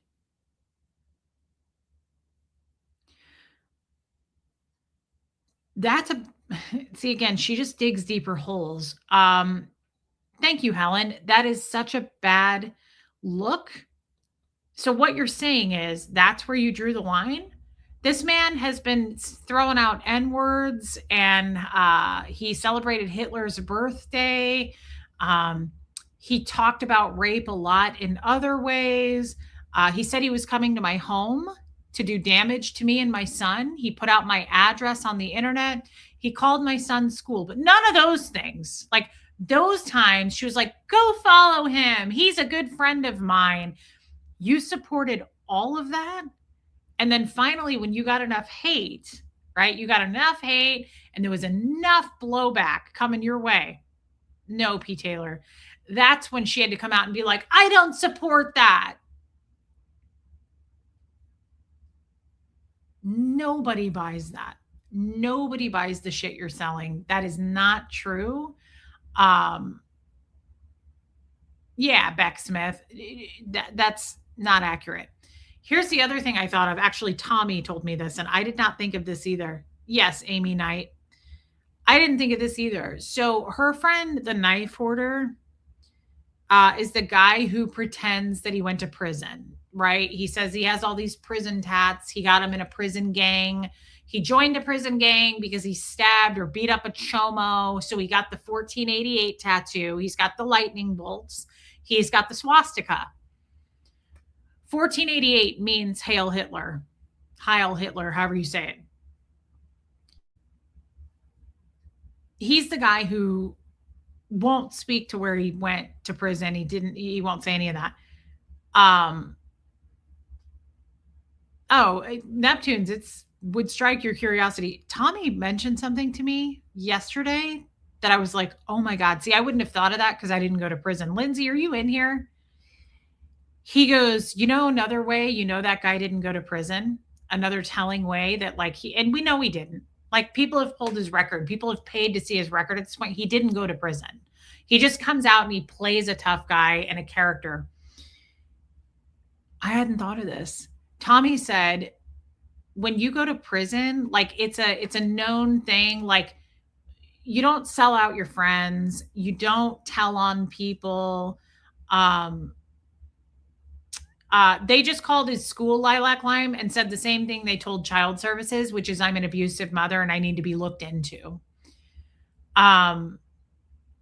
You don't, I guess what I'm trying to say, there's like a code, right? You don't,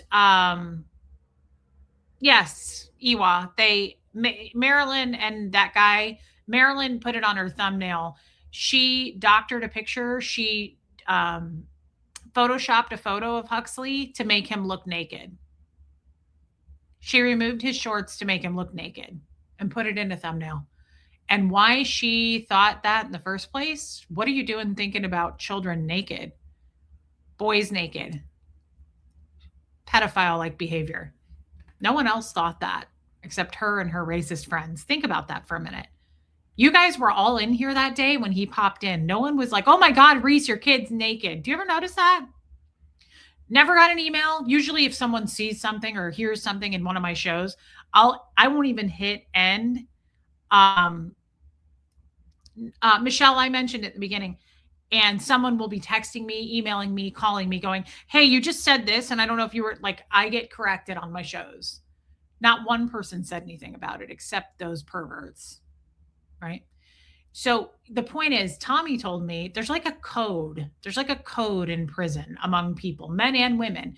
You don't sell out your friends, and you stick with your friends. Marilyn dumped Goot last week and did it in a terrible way. Like, she shamed him, and she didn't even just like privately say, "Hey, you can't come back to my channel. I know we were friends, but I'm not comfortable with this." That's how she should have handled that. But no, she took to the internet true to form and like trashed him, and like him or not, no one likes him, but he was a good hater for her. He stood up for her, like he did the job he was probably hired to do. And she came out and said, "But I still support Knife Hoarder." Keep in mind, Goot and Knife Hoarder have been friends for a very long time, supporting each other way before Marilyn came on the scenes. She's the new person. These guys have been working together, being friends, but also being haters for a long time. She comes in and breaks them up and goes, "I'm still friends with Knife Hoarder, but I hate Goot." Then Knife Hoarder comes out and he's like, she's cool, but she's not cool with him.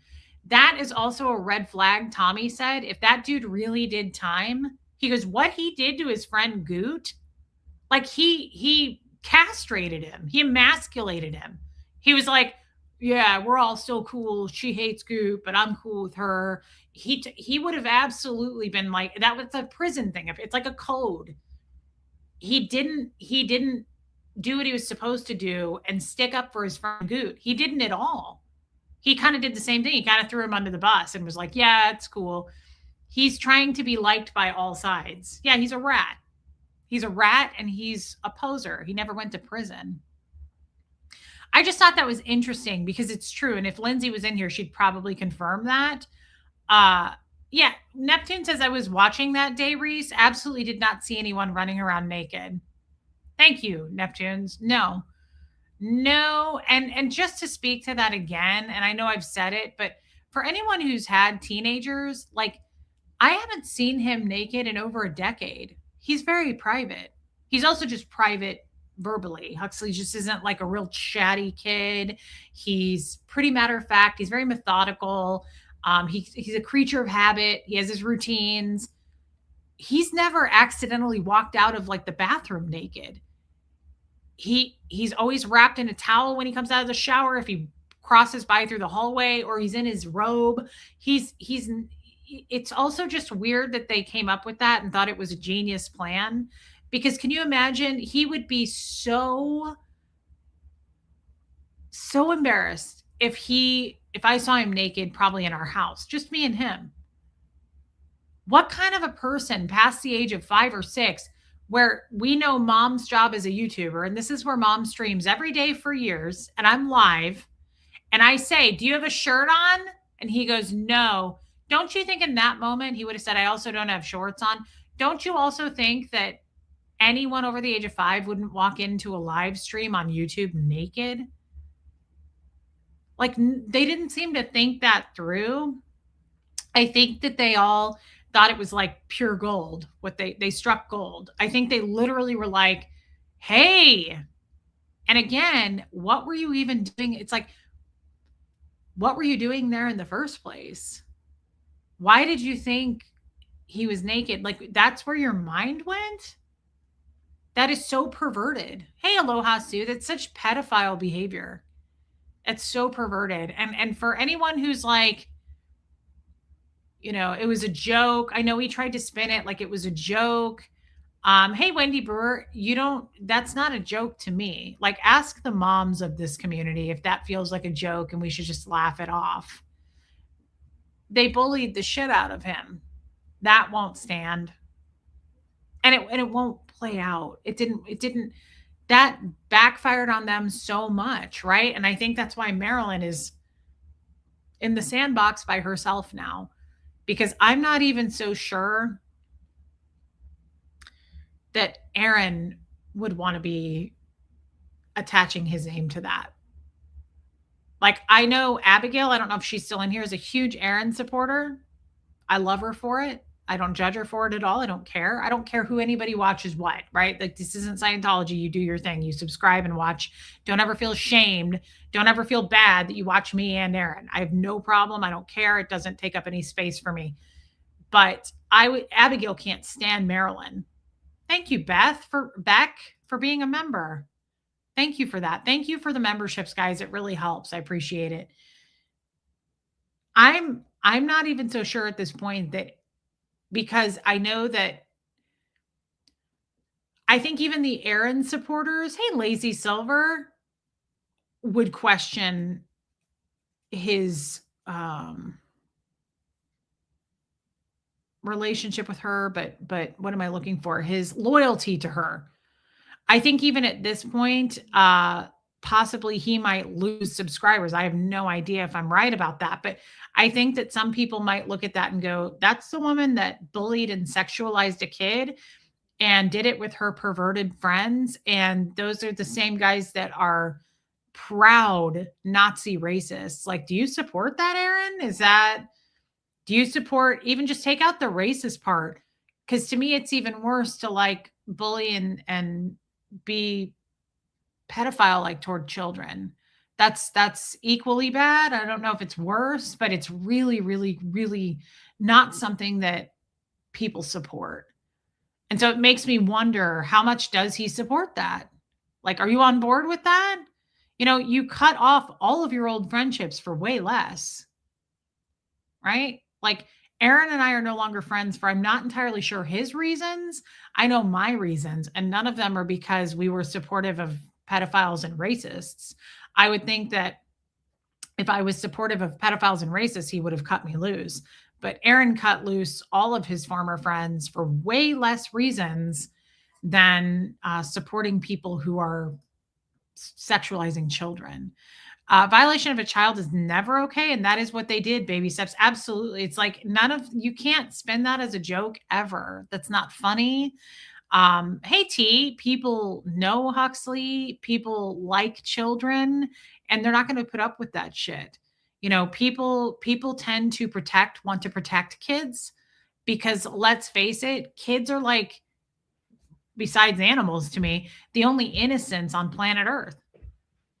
That's why even now, like when he tries to be a man or an adult, I'm like, just be a kid, man. You don't have much time left before you're going to be an adult with problems and responsibilities and having to get a job and people dumping you, or, you know, like bills. Like, just be an innocent kid, because right now is the time to do that. Enjoy childhood. It's not like you're going to get that back. Yeah. Kids are off the table. Everyone says that, Madrock. Kids are off the table. I don't know if Marilyn is still a mod for him or not. I really don't care, other than I would be curious, and I'll never get an answer. I'll never speak to Aaron, but I would be curious his thoughts on that. Like, how do you feel? Because he is good friends with Marilyn, according to both of them. Like, they're very good friends, right? That's the story they tell us. So how do you feel about that? Right? Like, I know that we've all connected up with assholes or whatever in our life. I'm not trying to like single him out, right? I've done bad stuff too. But how do you feel about, like, personally me, I got rid of a mod for being overly sexual with me, right? Like flirting with me and crossing lines. You can believe I would never, ever, ever have a mod, a friendship, be close to anyone who's racist, who hates women, who hates children, but certainly sexualizes children or acts like a pedophile. Not going to have mods like that.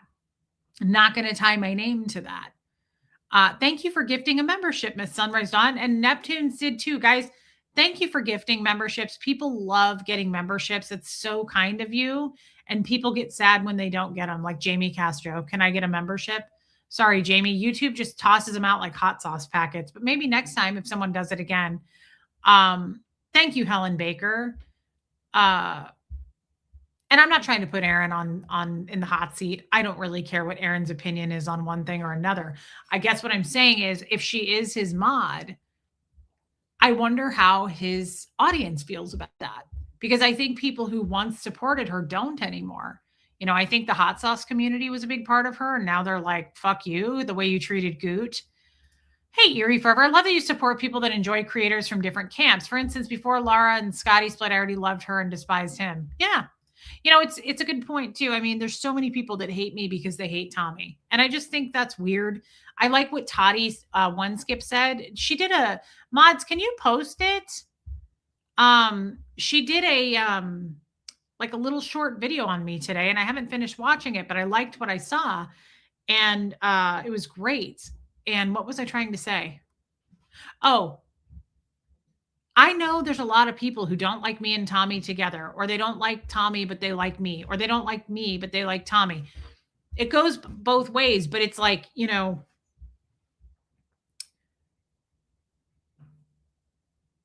Lumen. It's so weird to me that people don't like me because of Tommy. Now, I don't spend a lot of time worrying about it or thinking about it because people are going to do what they're going to do. And like Kim is Blue said, a lot of people are nuts. I can't control people's thoughts. I apologized at length for the long con, or it's thank you. Yadira just posted it as per usual. That's a really good so far video that Toddy One Skip did. And I like her observations on things. She said in the video that she would like to, thank you, Buffy. She would like to interview me. I don't know her. I've never met her. I just jumped into Lindsay's stream once. Thank you, Angie Mo, for gifting a membership. I hope Jamie Castro got it. Yeah, Kim. She did a couple of streams with Lindsay, and I really admired her whole perspective on things. I just thought she was very observant.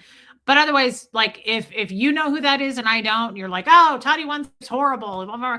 I don't know. I don't research people's backgrounds much. Like I don't go snooping around looking to see who I want to hate and who I don't want to hate. I like her. I like what she says. I like what she has to say. And I think she just feels very matter of fact, and just it was a great little short video that she did. So I'm going to finish watching it. You can tell your friend you hate their boyfriend. You have to stand with them no matter what. Yeah, it's just most people hate me because of Tommy. Those people are not my friend anyway, or they pretend to be. I love how generous people are in this community. Oh, Kathy Brown, it's incredible. People are very, very kind, very generous, very loving. We lift each other up, whether it be with likes, subscriptions, wisdom, words, being vulnerable, super chats, whatever it is. I appreciate every bit of it. Hey, Tamber June, I love, love, love this community. But yeah, it'll be interesting to see what Marilyn does. It will. It'll be interesting to see what my guess is, and what I would predict about her is she's not going to take any accountability, and she's just going to come out in the next few days to a week or something. What she does is, this is common for her. She goes in a hole for a little bit, hoping everyone forgets. She waits for the dust to settle, and then she comes back out with a whole new, like, so I'm going to do this. I've got this rolling out. I did this on Tommy. I've got new receipts on Reese. Mr. Eck. She starts a new fire, but she waits. She waits. She goes and she sits and she waits and she plays it cool, lays low. And my guess is Aaron probably told her to lay low, kind of like she told Goot to lay low. I know, Joel Sachs, but what she will do, true to her patterns of behavior, is she will probably come out in the next week or two hoping it's a fresh new look and no one remembers what happened. And it doesn't matter because she's not with that guy anymore and she doesn't support him anymore. So she's for women and she's for victims and all of that, kind of like she was for the ex-Scientologist. Remember that one time? And she'll probably just have, thanks, T. I got this at Target a long time ago. She'll probably just have a whole new take on life and just go, we've got all kinds of new tea on Tommy Scoville. Like, I'm sure that's what she's going to do. There will be no speaking to the accountability and what she did to my son. There will never be any of that. She won't talk about it. And she'll just Reese. Look what she's doing, most likely, because that's her pattern of behavior, and that's all she can do. She can't do any other content unless it's hating someone else, which is just a sad way to live. She's working on a huge project right now. Yeah, that she thinks is going to destroy me and Tommy, I'm sure. Yeah. She little does she know she's already destroyed herself. She has done so much damage to herself and her own reputation. If you notice, Marilyn's done this much damage, really. Like, she's not really done any real damage to anyone, but she's done massive amounts of damage to herself, her reputation, her children. She's exposed that she beat them. Like, she's shown us enough that no one's like, well, let's just wait and see. Like, no, she's shown her colors. She's shown exactly her character and who she is. I don't know why they talk about Tommy so much. They talk about Tommy more than I talk about Tommy. Yeah, she'll come back with a whole new list of CVS receipts, I'm sure, Lumen. She's probably going to make some crazy video that goes from, the long con and back in 1986, this was Tommy and here's his hometown. I'm sure that her and her creepy friend George are making something as we speak. Can't wait to not worry about it. Thank you, Wendy Brewer. Hey, Darla, welcome back. I'm a lot less energetic tonight than I was last night. I feel like last night I was way more energetic. It's because I started my period and I just feel sluggish and it makes me tired always on the first day. I'll be better tomorrow. Will you guys hit subscribe, please, while you are in here? Please do that. Yeah, Neptunes, I'm really glad that you come over here and support. I really appreciate you. I love your feedback in here, Neptunes. And I know you love and support Tommy too. I appreciate all of you who do. But I'm also realistic, and I know that there's people in here who don't support Tommy. That's perfectly fine, guys. You're allowed to think for yourself and make your own decision based on what you think about someone.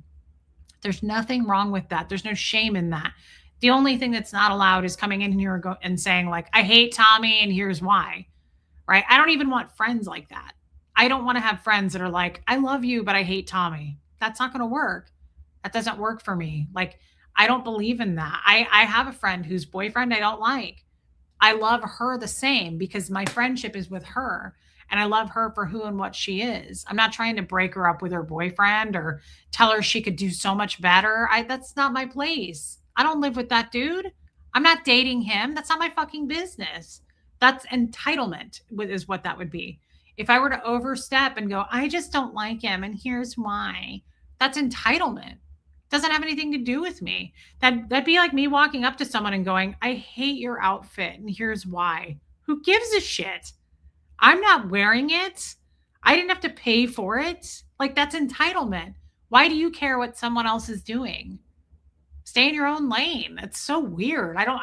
I really get tired of that. It doesn't happen as much as it used to, but like people who are like, I love you, but I don't like Tommy. I'm like, okay, well, what do you want me to do about that? You just put me in a really uncomfortable place with you and you made me not want to speak to you anymore. Like, I don't know why that's okay. That'd be like saying like, I don't like who you voted for. So, I mean, but I still like you, but strike one. Like, what do you want me to do about that? That's weird. I mean, it's no different than being like, I hate that you're gay, but I still like you. What the fuck? Like, Tommy is a part of me. Like, if you can't handle that, then there's a simple solution. Stop talking to me, disconnect, and hit the unsubscribe, right? I don't know what to tell you, but it's such a strange, weird thing when people have to be like, I like you, but not him.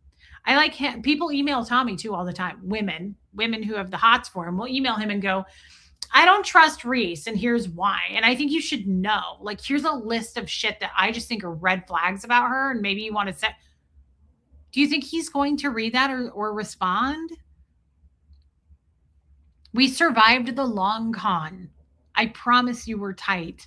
We're very, very tight, and we trust each other. And I'm sorry that I destroyed all that for someone, but like, I'm not so sure that it's your place to tell me whether or not he's good for me. I don't know. Yeah, for sure. Hey, Jet Sent. I have family that tried so hard to get me not to date my husband. Happily married over 20 years now. Wow. Well, here's the thing. People should stay in their lane, but it's also my fault that they didn't. Let's not like let's also responsibility here. Like I definitely created that division. So it is fair for someone to go, I just don't trust Tommy, or I don't like what happened at the long con. That's fair. But what's not fair is like, are you expecting me to do something about that? Like that is still your problem. I gave you the problem. You made up your mind that you don't like him, or you don't like me, or you don't like us together. That still isn't like, what do you want me to do about that? I'm not going to take on that problem. I get that I created those feelings. That is on me, by the way. And I apologize for that the other day. Alicia Johnson, I love having you here. But it's over now. There will never be another long con. I can only keep regurgitating it so much and go, I'm sorry that I did that. I'll never do it again. Can you forgive me? Can we get a fresh start? Can you give us some grace? I don't know. That's up to you. I'm not asking for it, but you've got to make a decision on how you want to move forward, right? Do you like me enough that you want to stay here and just live with it? Do you not like, you on the fence about me anyway? So you leave? I don't know. But it's weird to me when people give me an issue like that. I think about the friend whose boyfriend I don't like. What the hell would I be doing if I were like, I just don't like him? I'm going to put her in a really uncomfortable place, and it's going to be uncomfortable with us.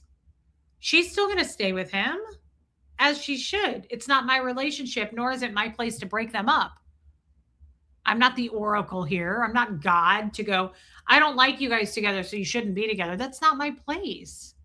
That's really cringe to like go up to someone and be like, I don't like this for you. Well, I'm sorry.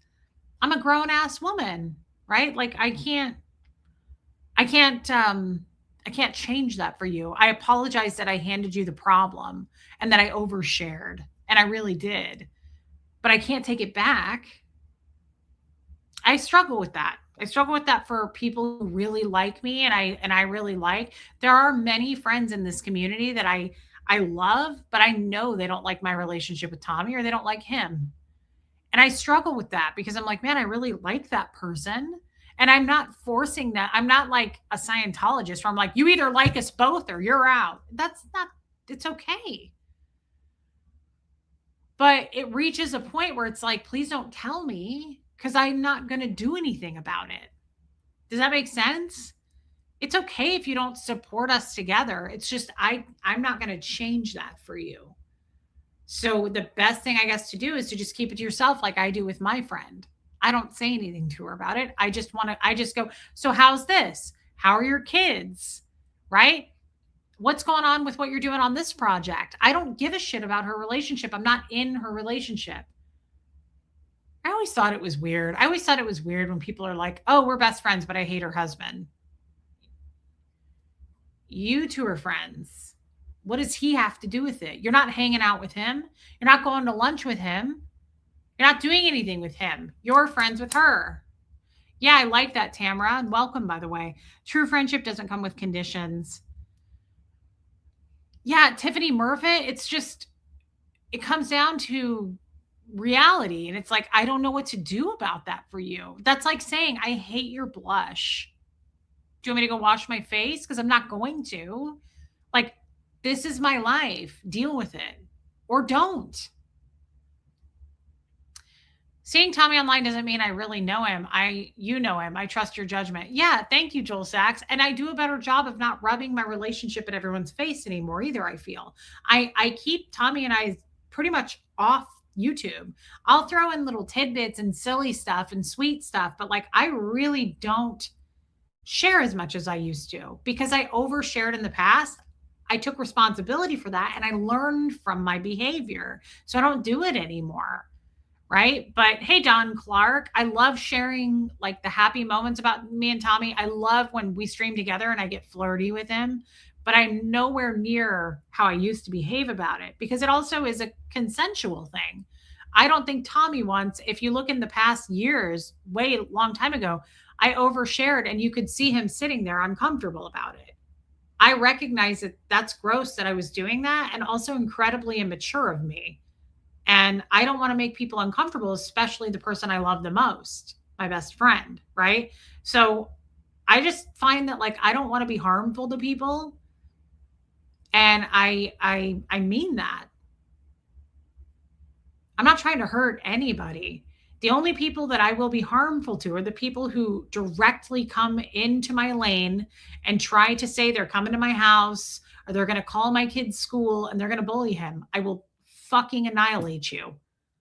I will make it a mission to talk about you and attack you in any way I can, like true to form, like a Scientologist would. Otherwise, I got no problems. Live and let live. I'm not going to jump out of my lane into someone else's lane to attack them for any reason.